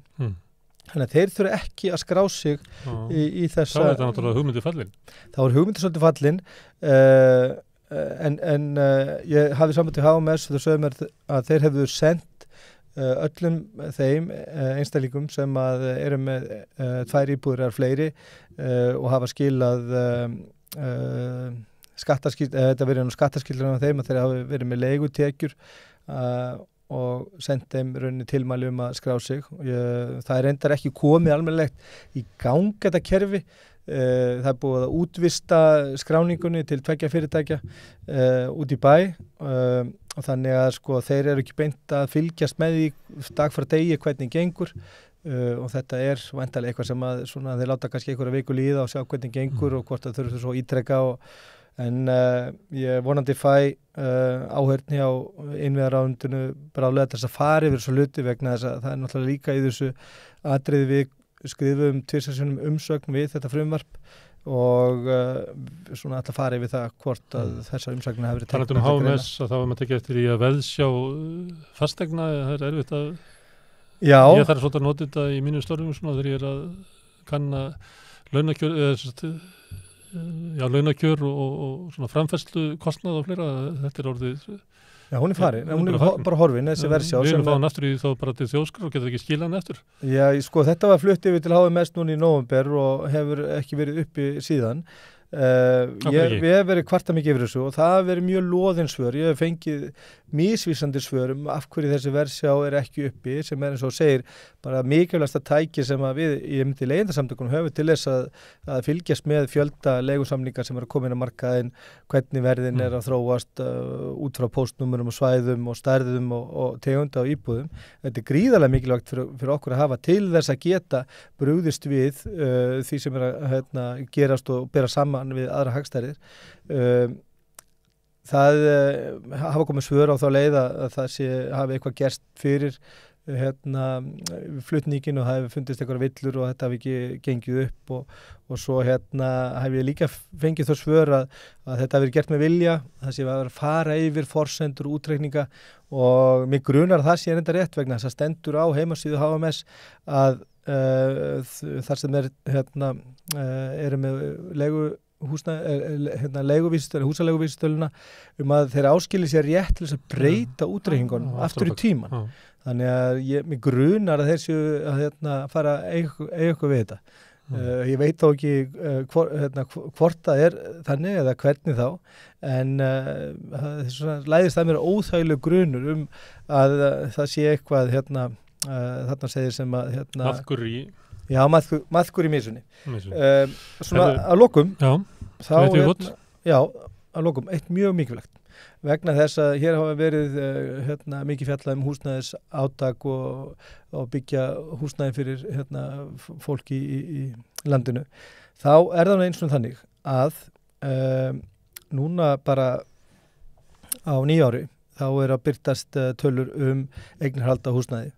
Og það heldur áfram að lækka hlutdeild einstaklinga með eina íbúð á íslenskum húsnæðismarkaði. Sem ágætis mælikvarði sem að sýnir það hvernig séreignarstefnan er að gefa eftir. Já, þó þetta sé bara einhver prósentustig sem að þetta er að ganga niður milli ára, að þá sýnir þetta bara þessa stanslausa þróun. Hún hefur ekki þetta hlutfall hefur ekki hækkað frá 2005. Það er að segja að þetta er bara að lækka stanslust á þessum árum, að dregið úr hraðanum, en þetta er ennþá að lækka. Það er að segja að það eru fleiri og hlutdeild þeirra sem eiga fleiri en eina íbúð eða fyrirtækja að aukast á kostnað einstaklingar sem eru að leita þessar heimili og annað sem kom fram í sama súluriti sem ég var að skoða í dag að á fyrsta mánuði þessa árs voru 192 íbúðir fullbúnar og komin á markaðin sem þýðir framferð sem horfir, það verður þetta undir 2300 íbúðum í loka árs. Ég var nú vonað því að klárist kannski eitthvað aðeins meira hlutvarslega svona yfir sumari heldur en á útmánuðunum, en ef þetta gefur vísbendingur framleiðnina og byggingarhraðan á íslenskum húsnæðismarkaði þá er þetta versna af eitthvað verð og miðað við áætlanir innviðaráðherra sem gerir ráð fyrir því að það eru byggða 4.000 íbúðir í Íslandi næstu 5 árin, þá er 42% undir markmiðum sínum á fyrsta ári og það verðist engin teikn vera á lofti það að hlutin séu eitthvað að lagast, heldur þvert á móti. Guðmundur Öfn, takk fyrir að koma hingað og segja okkur fréttir af leigjendum og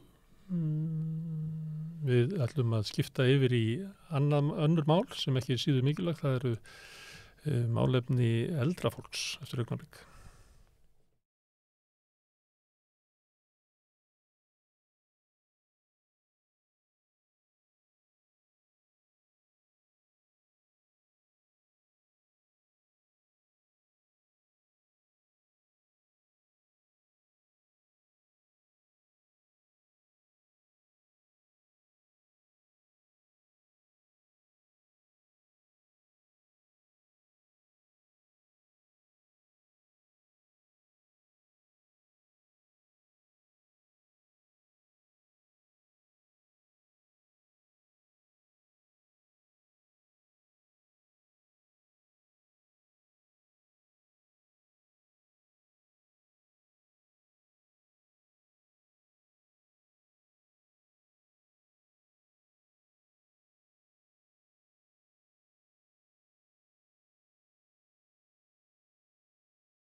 Já, við ætlum í þessari viku svolítið að fjalla málefni eldra fólks, ekki bara aldraðra, heldur fólks á svona seinni hluta starfsævinnar verður efni sem við ætlum að fást við og svo líka fólk sem allra elst, sem á hjúkrunarheimilum og þarf á mikilli umönnun að halda og allt þar á milli og okkur fannst best að byrja á að ræða við Hauk Arnþórsson sem hingað kominn, sjósýslufræðingur sem hefur mikið skoðað hvað hefur að segja svona kjör eftirlaunafólks. Það ekki rétt eftir? Það getur passað. Ég gerði rannsókn á því 2017 og hef svona reynd að fylgjast með síðan. Já. Þetta hópur sem náttúrulega í svona kjarabaráttu og að einhver leiti þá svona þegar maður horfir yfir kannski jáfnvel bara síðustu 10 ár og þá svona stór hluti að baráttunni snúist skerðingar, það svona barátta sem að fólk tengir við baráttu gráa hersins sem að fór með það mál inn í dómsali og það fór allar upp í Hæstarétt og það mál tapaðist. Má við byrjum á pólitíkinni kannski áður við förum að meta svona hver staða hópsins þetta kannski tími sem tapaður í kjarabaráttu hinna öldruðu eða eftirlaunafólks? Já, því miður, þetta náttúrulega glataður tími og það hefur öll önnur barátt að leigja niður í meðan þessi málaferli átti sér stað og þetta auðvitað leit illa út í upphafi. Ég skrifaði nú þetta á blaði hjá iðnaðarmönnum 2018 að félagslega bætur eru ekki háðar eignarétti, þannig að ég var mjög hissa á lögfræðingnum að fara í mál út af því að aldraðir ættu eignarétt til ellilífeyris og síðan ríkinu heimilt að skiptum skoðun og breyta kerfi, þar að segja málið það að kerfið 1969 hefur að full verið lagt niður og kerfi félagslegs stuðnings sem verið tekið upp í staðinn þar sem að öldruðum algjörlega mismunað og skerðing gengur upp og niður. eins og í hérna bara í vaxtastyrkjum til ungsfólks í þessum er að kaupa húsnæði í samvættu við barnabætur. Sko skerðingar eru algjörlega óhjákvæmilegar þar sem þú ert með félagslega kerfi sem eiga að styðja það á fátækustu mest. Þetta þýðir það að einhver á vinnumarkaði sem með 400.000 og fær barnabætur fær allt í einu 500.000 í laun og hann fær ekki 100.000 í vasan því að minga barnabætur. Það getur ekki verið í mál og heimta að fá sömu barnabætur og hann fekk áður. Nei. Skerðingarnir eru óhjákvæmilegur hluti að nýja kerfinu hjá ríkinu í sambandi við eftirlaun þegar. Og þetta kerfi hefur fengið staðfestingu í ýmsum dómum áður. Já, þetta náttúrulega, það eru sko, ef við förum bara í þetta, þá eru tvennslags almannatryggingakerfi í gangi í Vestur-Evrópu og Svíarnir eru til dæmis með bæði. Annars er það kerfi eins og var hérna að allir fengju jafnt. Allir fá sömu upphæð og ef að þessi 90 milljarðar sem fara í málaflokkinu á Íslandi væri deilt á 50.000 aldraða, þá væri þetta 150.000 á mánuði á mann. En þetta kerfi sem gengur í Svíþjóð samhliða kerfi félagslegs stuðnings, það var endalega lagt niður hér 2016 og í stað þess erum við með kerfi félagslegs stuðnings einvörðungu og það kannski alltof svona umfangsmikið. Það kannski á að vera umfangsminna og við þurfum að leggja meiri áherslu á að allir fengju eitthvað. Og það eru ákveðin sjónarmið sem styðja það.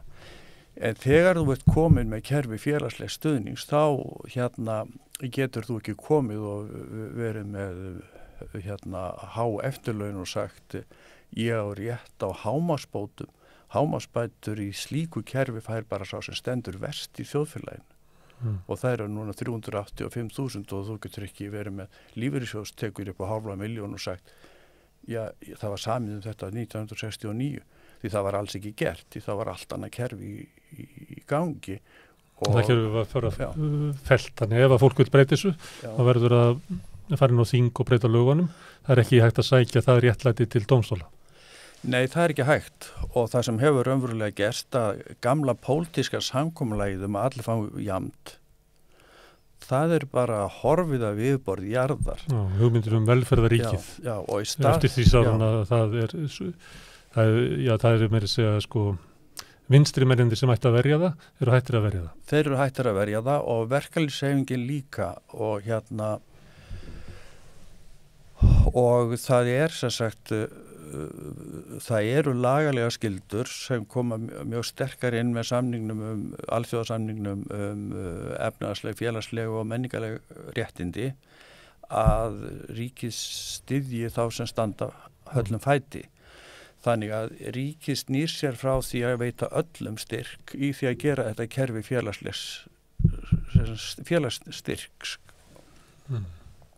og uppfyllir lagalega skyldur sína. Það uppfyllir lagalega skyldur sína með þessu kerfi og það ekkert upp á það að klaga í raun og veru. Nema við vildum vera á sama stað og Norðurlöndin og öðnur Evrópuríki og vera með einhvern almennan ellilífeyri sem við væri besta leiðin að fara núna til að ná sáttum í málinu. Það væri að búa til einhvern 40-50.000 kall eða 70.000 kall á mánuði sem allir fengju og þá minnkar umfang félagslega kerfisins að sama á móti. Og hvaða félagslega kerfi myndi minnka? Já, það eru greiðslur almannatrygginga? Til dæmis allir sem sko núverandi ellilífeyrir sem sagt kerfi félagslegs stuðnings og ef allir færa að fá kannski 50.000 krónur frá ríkinu þá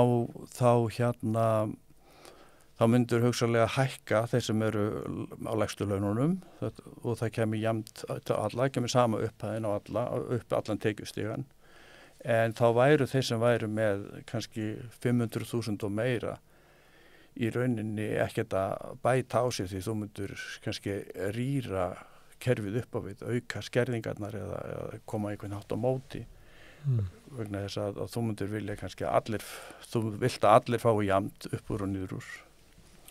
Það sem ég að segja að það kannski svolítið fyrirferða mikið að vera eingöngu með kerfi félagslegs stuðnings vegna þess að þegar menn koma inn í þetta þá segja menn, þá eru menn eins og í efnahagslegu fangelsi sko. Ef þú hefur aukna tekjur þá færðu bara minna á móti frá þannig að háan jaðarskatta þessar háu jaðarskatta sko. Kemur sérstaklega kannski illa við öryrkja sem eru margir að reyna að vera út á vinnumarkaði og það bara eiginlega ekki hægt. Þannig að það sem ég að segja þetta kerfi er orðið kannski full umfangsmikið og mætti draga úr því og hafa í staðinn meira eingreiðslu á allan hópinn sko. En þeir sem hafa minnst og kannski bara ekkert úr sínu lífeyrissjóði, hver verið staða þeirra þá? Já, hún yrði alltaf að vera trygg með félagslegu kerfi. Það er náttúrulega frum skylda ríkisins lagaleg skylda, hún að styðja þá. Þannig að þegar að samtök aldrara fara fyrir stjórnmálamenn og rökstyðja sitt mál, þá alltaf auðveldast að rökstyðja og eðlilegast að rökstyðja að þeir sem búa við fátækt, það þar sem ríkið hefur sterkustu skyldunar. En hefur það ekki verið gert?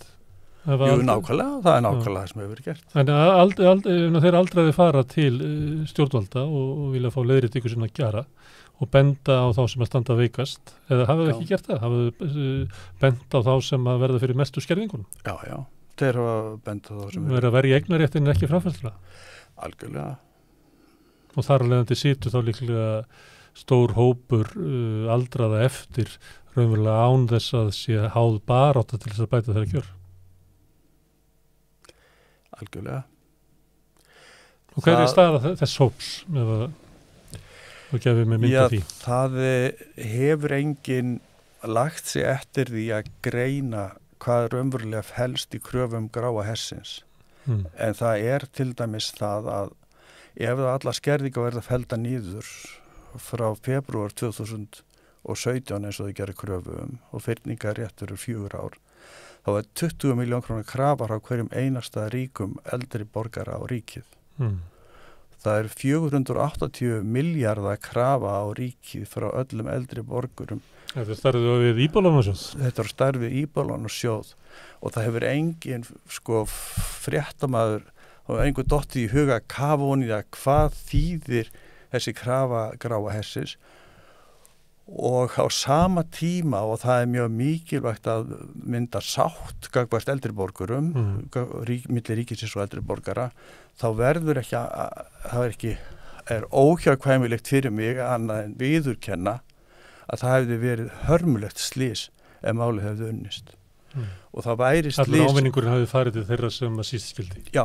Og svipa á leiðréttingin í húsnæðismálum eftir Og ég get bætti við það því ég svona ham að segja þetta að það engin ástæði til að minnka skerðingarnar. Það eina leiðin til þess að auka bili milli ríkur og fátæka að minnka skerðingarnar. Og það allt annað betra. Allar aðra lausnir þar sem að sama krónutalan kemur á alla. Allar lausnir eru betri en það. En hvað ef að barátta gráa hersins hefur ekki verið farsæl, náttúrulega var ekki farsæl niðurstaða, en það líka tapað tími í svona hagsmun og réttindabaráttu aldraða. Fyrir hverju þetta náttúrulega ólíkur hópur líka, en fyrir hverju aldraðir eða eftirlunna fólk að berjast? Hvar kreppir skóinn? Hvar oft það góð leið ef maður ætlar að laga eitthvað, að laga fyrst það sem er bílað og þá það líklega kjör þeirra sem að standa verst?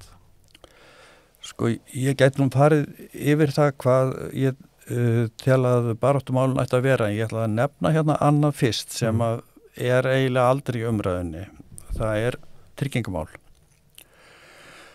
Það þannig að á tímum nýfrjálshyggjunar, svo við segjum þetta nú bara eins og það heitir, Þetta tímabil heitir það. Þá hefur ríkið haldið að sér höndum í félags- og tryggingamálum, sjúkramálum og í rauninni hafa öll kerfin staðnað og við sjáum þetta bara á hverjum einasta degi þegar við förum til sérfræðilæknis og það allt komu gjald upp á 19.000 eins og eitt var að sína á netinu nótu fyrir og bara í gær og hérna að það orðið það verður alltaf lélegra og lélegra opinbera tryggingakerfið, gagnvart almenningi og það að fara að berjast fyrir því en það tryggingakerfið sem hefur komið í staðin gagnvart fólki á vinnumarkaði eru félagssjóðir verkalýðsfélagana og það skrýtna að verkalýðshreyfingin skuli hafa samið þetta og fengið atvinnurekendur til þess að kosta þetta því þeir kosta þetta að 80% það eru 4% af launum sem vinnuveitendur setja bara í þessa sjóði og einhverjum hefði nú þótt að skattur eða ríkið hefði tekið 4% af heildarlaunum í ríkissjóð en þetta þýðir þetta er þannig að 5% af heildarlaunum fer í þessa sjóði og hvert félag með sína sjóði og fólk sem á meðaltekjum það á svona 450.000 þarna eftir árið en láglauna fólk á kannski 280.000 eða hálauna fólk á kannski 1.000.000 eftir árið. Þannig að þetta tryggingakerfi, það tryggir mun betur þá sem á hálaunum en lágum. Og bara þá sem á vinnumarkaði? Bara þá sem á vinnumarkaði og það engin jöfnuður í því. Þetta segja það að þetta kerfi deyfi áhrifi niðurskurðar og niðurbrotsstefnu nýfrjálsökunar á heilbrigðiskerfinu þar sem alltaf verið að hækka komugjöld og annað slíkt. Deyfi það gagnvart fólki sem á vinnumarkaði en ekki þá sem farin af vinnumarkaði? Já, fólk á vinnumarkaði tekur ekki eftir þessu.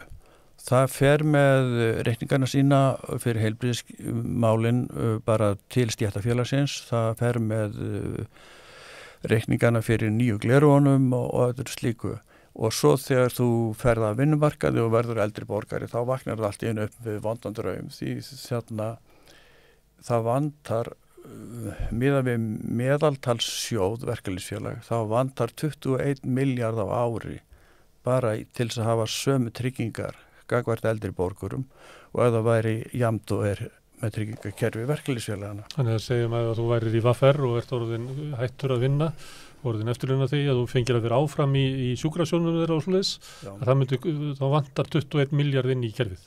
Það vantar 21 milljarð inn í kerfið. Ég verð að taka það fram að... Það er þá 21 milljarð sem eldra fólk borgar þá? Nákvæmlega borgar úr eigi vasa og það sem verra að lagaskyldur ríkisins eru náttúrulega að mæta þeim mest sem mest þurfa á því að halda og það þannig að fólk þarf meira á félags- og sjúkratryggingum að halda þegar það verður eldra og það eru ákveðnir hlutir eins og lækningar, við getum til dæmis, mér finnst gaman að taka nýlegt dæmi af kunningja mínum sem þurfti að fara til tannlæknis út af 3 krónum og einu implandi, hann borgaði 1.000.000 og Tryggingastofnun og ríki segir við borgum 50% á móti eldri borgurum í tannlækningum. En svo það með þak og af þessari 1.000.000 borgar hann 950 vegna þess að þakið á þessum tannlækningum 50.000. Sem bara grín. Þannig að það alveg sama hverð og lítur gamla fólki það þarf að setja sparnaðin sinn í að halda upp í sinni heilsu, hafa tennur í lagi, hafa sjálfa sig í lagi og það segir sér alveg sjálft hvaða hópar það eru sem verður vanræktir í þjóðfélaginu í þessu ástandi. Og fyrir þessu enginn að berjast? Fyrir þessu enginn að berjast og verkalýðshreyfingin þegir þunnu hljóði, hún hefur einhvern veginn frá 1946 þegar hún barðist fyrir breytingum á þjóðfélaginu og verkvöldur og haldin til þess að fá almannatryggingar og annað slíkt. Hún hefur einhvern veginn farið yfir það að berjast bara fyrir sína félagsmenn og þetta nær út yfir allt. Þetta, til dæmis í húsnæðismálum þá verkalýðshreyfingin núna að byggja einhverju leyti fyrir fátækt fólk Fyrir launafólk? Fyrir launafólk, fyrir þá sem eru á vinnumarkaði en svo ekki þá sem eru utan vinnumarkaðar. Og hlutullin eru cirka þannig að það eru tæplega 200.000 manns á vinnumarkaði og það eru 100 til 110.000 manns utan vinnumarkaðar og það eru af fullorðnu fólki 18 ára og eldri. Þannig að það verið að bæta og stoppa upp í velferðarkerfið gagnvart þessum 200.000 sem eru á vinnumarkaði Já. en það ekki og hinir lifa þá við óstoppaða göt sem að nýfraskan skilur eftir. Já, og maður hefur sko í gegnum tíðina sko hort til Bandaríkjana þar sem að fólk missir vinnuna og missir þá eiginlega alltaf því að það missir trygginguna. Tryggingin fylgir vinnunni í Bandaríkjunum flestum störfum og svo missir það vinnuna, þá missir það tryggingu, sjúkratryggingu og annað slíkt og getur farið bara á götuna við að missa vinnuna og maður hefur hort á þetta og hugsa já, mikið við heppin að vera á Norðurlöndum og sé ekki svona hér. En við erum að taka hænuskref í áttina þessu. Við erum að gera það. Herðu, en þá þetta væri ein krafa sem að geti verið að fólk sem utan vinnumarkaðar hafi sömu stöðu gagnvart heilbrigðiskerfinu og þeir sem eru á vinnumarkaði. Hvað að meira sem aldraðir getur sett á oddinn annað en að berjast gegn skerðingum? Það er náttúrulega fyrst og fremst að taka á fátæktinni og það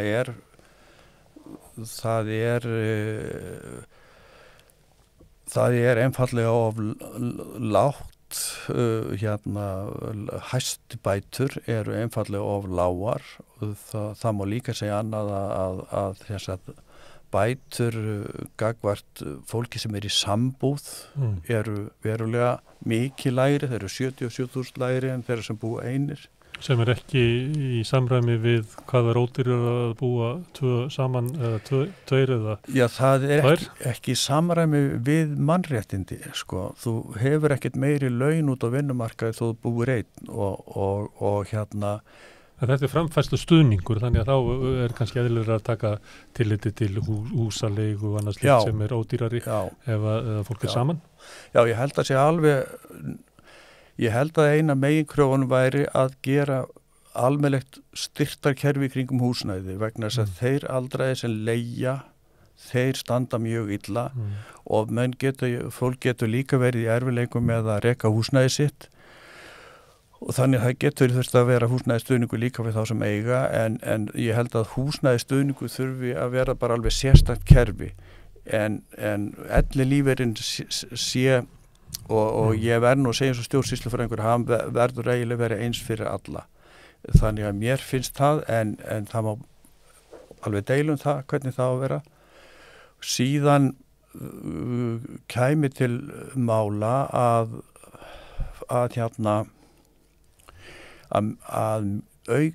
stækka frítekjubilið það eru svo stórir hópar sérstaklega af eldra fólkinu sem hefur lítið lífeyrisréttindi bændur, einyrkjar, listamenn og aðri slíkir og svo ekkjurnar sem unnu lítið úti. Þetta fólk kannski einhverstaðar á bilinu með 25 til 100.000 krónur á mánuð og leiðut komið með 25.000 krónur í laun frá lífeyrissjóði þá er farin að lenda í skerðingum. Þannig að þetta frítekjumark hækkað á 25.000 upp í 100 það myndi taka næst fátækasta hópinn og gefa hann svolítið. Og það að auka frítekjumarkið, það hækkar krónutölu upp. En væri þá ekki nóg bara, það þannig að ef ég með launatekjur, þá ég með frítekjumark. En ef ég hef tekjurnar frá lífeyrissjóði, þá ég ekki með það. Það þannig? Það að leggja til að það sama gildi lífeyrissjóðstekjur og atvinnutekjur? Já, mætti gjarnan gera það. En það er náttúrulega mjög hátt frítekjumark á atvinnutekjum núna, það 200.000. Já, þannig þú ert að leggja til bara helmingina því? Já, ég nú bara að leggja það til, en ég nú fyrst og næst að hugsa bara lægstu hópana og það þeir sem þarf að taka á. Það er þeir sem eru bara í djúpri fátækt og svo eru þeir sem eru eiginlega þarna, það væri með því að hækka frítekjumark lífeyrissjóðstekna, væri hægt að láta það fólk losna við svona þennan stöðuga afkomukvíða sem að það dæmt til. Þá er það kannski eitt stærsta máli sem að tengist eftirlaunafólki náttúrulega lífeyrissjóðirnir sem að eru stórt fyrirbrigði. Finnst þér þeir þjóna samfélaginu, lífeyrissjóðir? Sko ég mér finnst almennt, svo við byrjum bara á því, mér finnst almennt mjög lítil gagnrýnin umræða að eiga sér stað lífeyrissjóðana og kerfi verkalýðsfélagana, félagslegu kerfi verkalýðsfélagana. Sko það þannig að lífeyrissjóðir eiga tæplega 7.000 milljarða, þeir eiga 43% af öllu eignum atvinnulífsins á Íslandi. Lífeyrissjóðir eiga 3 sinnum meira en ríki og sveitarfélög eiga samanlagt. Lífeyrissjóðir borgar 200 milljarða á ári í lífeyri, meðan ríki borgar 90. Sjúkratryggingar í Íslands eru með 60 milljarða. Félagskerfi verkalýðsfélögin er með 100 milljarða. Verkalýðsfélögin eru miklu stærri tryggingartaki gagnvart almenningi en ríkið og það er miklu stærri og sterkari fjárhagslegur aðili en ríkið og ef ég vinstri sinnaður þá má ég ekki gagnrýna lífeyrissjóðin eða verkalýðsfélögin. Mér upplifið það þannig að það sé þöggun hjá því fólki sem raunverulega baráttuglatt og tilbúið til þess að bæta þjóðfélagið, það sé þöggun gagnvart þeim kerfum sem eru félagsleg. Þetta eru félagsleg kerfi. En almenningur, verkafólki hefur ekki neina stjórn á lífeyrissjóðum. Það er stýrt af fulltrúum fyrirtækja þetta. Algjörlega. Algjörlega. Þannig að það er full ástæði til þess að gagnrýna þetta og ef við förum, ef við hérna má segja nokkur orðu lífeyrissjóðuna, þá hef ég séð til dæmis þýsku sjóðina sem eru eins og til dæmis ég man ekki hvað þessi frægasti heiti núna, en þeir ábyrgjast ákveðna greiðslur. Þú greiðir í sjóðin gjald núna og 30, 40 og það ábyrgist það ákveðna upphæð þegar þú verður 70 að lágmarki. En svo gæti það ávastast betur. Þannig þeir eru á markaði, þeir áskilja sér rétt til þess að það sé einhverja sveiflur í því hvað peningarnir verða miklir, en þeir lofa ákveðnu lágmarki. Sko, hér eru sjóðirnir sennilega allt og margir og allt og veikir miðað við þessa þýsku sjóði. Þeir lofa engu og þeir gera... Þurfi ekki að standa við neitt. Og þeir þurfi ekki að standa við neitt. Og ef eitthvað kemur upp á, ef þeir gera vitleysu, ef þeir kaupa flugfélag eftir flugfélag sem fer á hausinn, þá lækka þeim bara iðgjaldið.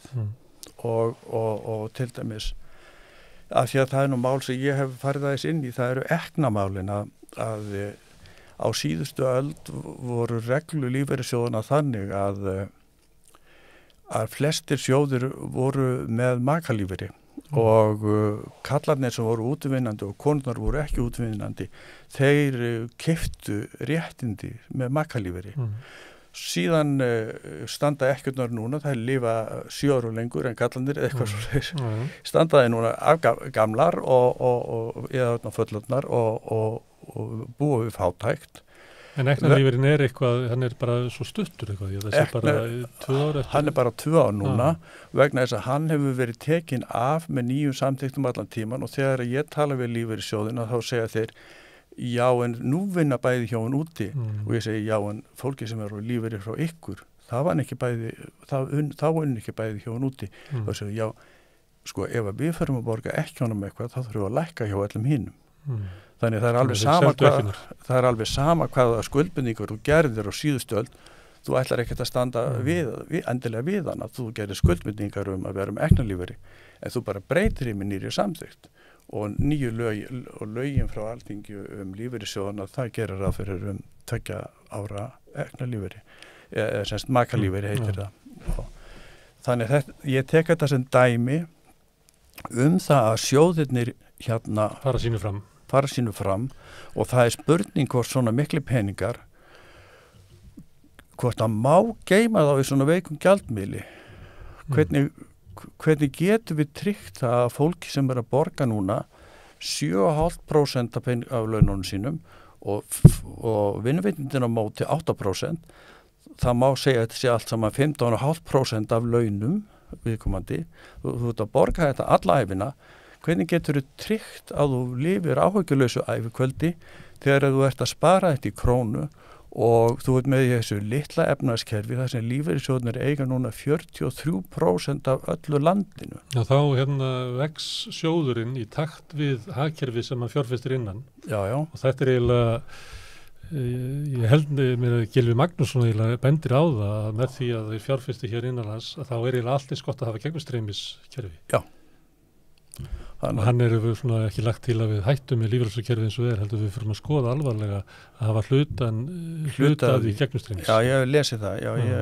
Það hljómar mjög eðlilega. Það eiginlega rökið fyrir því að þú fjárfestir svona mikið inn í hagkerfinu, þá sveiflast lífeyrissjóðin áherslur þess bara með hagkerfinu. Já, og ef þetta greiða innan þess já. En svo náttúrulega alltaf krafa að sé fjárfest meira erlendis, en þá það náttúrulega verið að taka út úr íslenska hagkerfinu hvað þetta orðið 15,5% af launatekjum almennings og flytja það til útlanda. Já, það nú gert eins og til dæmis með norska olíusjóðin. Það auðlindur sem ekki var til áður inn í hagkerfinu sem það var dælt upp úr jörðinni. Hitt að taka hlut af launa, það svolítið eðlismunur á. Þannig að þú heldur ekki að það þurfa breytum gjaldeyri út af þessum eftirlaunum sjóðum? Ég veit ekki, með þess að ég samanlega að það að tala lífeyrissjóðina, að einhverjum ekki láta eins og við séum við bara tala heiðarlega þetta. Algjörlega. Þetta lýsa, þetta náttúrulega stærðin á þessu og bara fyrirferðin svo gengdalaus að það alveg fáránlega lítið talað lífeyrissjóðina og hvernig þeir geta þjóna samfélaginu sem best. Já. Það mjög... Og eftirlaunafólkið, talandi það, þegar það búið að vinna, eins og ofta sagt, búin að vinna alla sína hunds og katta tíð, borga skatta og skyldur og yfirgjöld. Já. Og svo þegar ég eftirlaunamaður, þá þetta sem ég fæ. Já. Þannig að það eru stór hlutir af þeim sem eru, viðskiptamenn lífeyrissjóðna sem upplifa sér svikna af þeim. Og það kannski það sem að dreifa áfram gráa herin. Algjörlega. Hversu almenn svo tilfinning var að þetta samkomulag við samfélagið að maður myndi fá áhyggjulaust ævikvöld, að það var svikið. Já, það það. Það sem athyglisvert við þessi mál öll sem mann fyrir mig sem stjórnsýslufræðing það að verkalýðshreyfingin með samningu sínu með atvinnurekendur hefur alveg frá 1969 þurfum bjóð til lífeyrissjóðina og svo með sjóðum sínum. Hún hefur gessið ríki í ríkinu, þar sé þú komið umtalsverðan hluta af verkefnum ríkisins til aðila út í bæ. Þú kosin til Alþingis á morgun. Þú ekki minnstu áhrif á þetta. Þú getur ekki haft neina áhrif á þetta. Það skiptir engum máli hvaða stefnu þú hefur í þessu. Þú sem félagi segjum bara Glitni, þú aldrei engin áhrif á því hvers stjórnar Glitni? Alls ekki. Þetta þú... Og jáfnvel þótt þú kjósir eitthvað í þínu verkefnisfélagi og þeir tilnefna einhvern veginn Glitni, þá nú eiginlega raunin svo að það eru fulltrúar atvinnurekenda eða fyrirtækjaeigenda sem hafa fyrst og fremst móta stefnuna sem meðal annars þú nefndir öll fyrirtæki sem að lífeyrissjóðnir í. Það stefna svo að við gerum bara eins og ríkasti einkahlutafinn gerir í félaginu. Það eru bara hagsmunni peningana sem ráða. Það alveg ljóst. En þetta lítur í mínum huga frekar illa út og ég held að verkalýðshreyfingin þurfi að hugsa sig tvisvar og sérstaklega vera með þessa litlu félagslegu sjóði út allt sem með ólíka reglur. Þetta þurfa að slá þessu öllu saman og svo hugmynd að vera með almannatryggingar eins og var hér og að ríkið sjáu þetta miklu hagkvæmari og betri og ég veit ekki í neinu landi að það sé verið að útvista ríkinu að þú sýnir hjá OECD í tölum. Þú hægri maður á Íslandi, þú búin að hafa hægri ríkisstjórn á Íslandi í 20-30 ár og þú sýnir tölum hjá OECD að ríkið frekar smátt í sniðu. En þú heldur ekki fólkinu í landinu nema til þess að hafa sæmilegt félagsmálakerfi. Þannig að verkalýðsfélögin hafa búið til með atvinnurekendum allt annað umhverfi fyrir sitt fólk og þú með ríki í ríkinu þar sem þetta fólk fær ágætis aðstæður og það kemur ekki fram í alþjóðlegri statistík að þetta eru ríkisverkefni, að ríkið svona stórt samneyslan í raunverulega miklu stærri á Íslandi. Þú tekur þetta með. En munurinn líka, Haukur, að það sem þeir borgað inn í kerfið, að í þessu kerfi sem byggt þannig til hliðar við ríkið, þar gildir ekki tekjujöfnunar kerfi skattkerfisins. þar greiða allir sama hlutfall í lífeyrissjóðin, sama hlutfall í sjúkrasjóðin, þannig að byrðarnar að greiða inn í sjóðin eru miklu meiri í þessu kerfi hjá þínum lagarsettu heldur en í gegnum skattkerfið og tekið jöfnunarsystemi sem þar er. Og gömlu hugsunina nákvæmlega og þeir sem hafa lægsta tekjurnar hafa veikustu sjóðun og fá minnst tilbaka. Þannig að stéttaskiptingin er framlengd út fyrir gröf og döða. Já. Þetta er ekki fallegt sem við erum að tala? Nei, en það er kannski, fyrst við erum að mála svona dökkum litum sko að nefna að það er ekkit óeðlegt að standa fram fyrir verkefnum. Og þetta eru verkefni í þjóðfélaginu sem við þurfum að vinna og að mörgu leyti eru þau miklu léttari en var 1946 þegar almannatryggingakerfinu var komið á, 1969 þegar lífeyrissjóðskerfinu á vegna þessa. Þessi kerfi hafa öll byggst upp og þau eru til staðar. Það þarf bara að endurskipuleggja þau og það þarf að horfa heiðarlega framan í það að skipuleggja samneysluna eðlilega.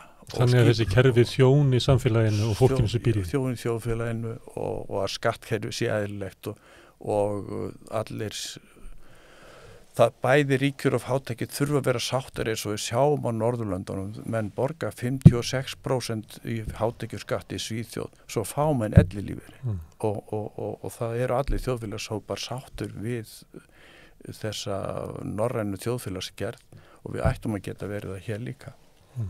Herðu, látum það vera loka orðin Haukur, þakka fyrir að koma og ræða kjör eftirlauna fólks og ekki síður lífeyrissjóðina og tryggingakerfi og verkalýðshreyfingar og annað slíkt. Við munum halda þessari umræðu áfram sem að Haukur er með hér, en við munum líka vera með núna í vikunni svolítið svona áherslu á eldra fólk og sem við getum fylgst með því með því að fylgjast með Rauðaborðinu sem verður aftur hérna á morgun. Ég þakka gestum mínum sem hafa komið hingað og ykkur sem hafa hlustað. Hvet ykkur til þess að aðstóku við að byggja upp dreifikerfi samstöðuna. Það gerir þið með því að dreifa efninu, dreifa þáttunum okkar og fréttunum sem við setjum inn á samstöðin á samfélagsmiðlum, læka síðurnar á Facebook og YouTube. Þið sem að viljið styrkja samstöðuna og uppbyggingu hennar getið gengið í Alþýðufélagið sem er fjárhagslegu bakhjarl samstöðunar. Þið gerir það með því að fara inn á samstöðin.is. Þar er hnappur sem heitir skráning og þá getið þið gengið í Alþýðufélagið. Félagsgjöld eru eins konar áskrift af samstöðinni, 2000 krónur á mánuði. En ég þakka fyrir í kvöld, sjáumst á morgun.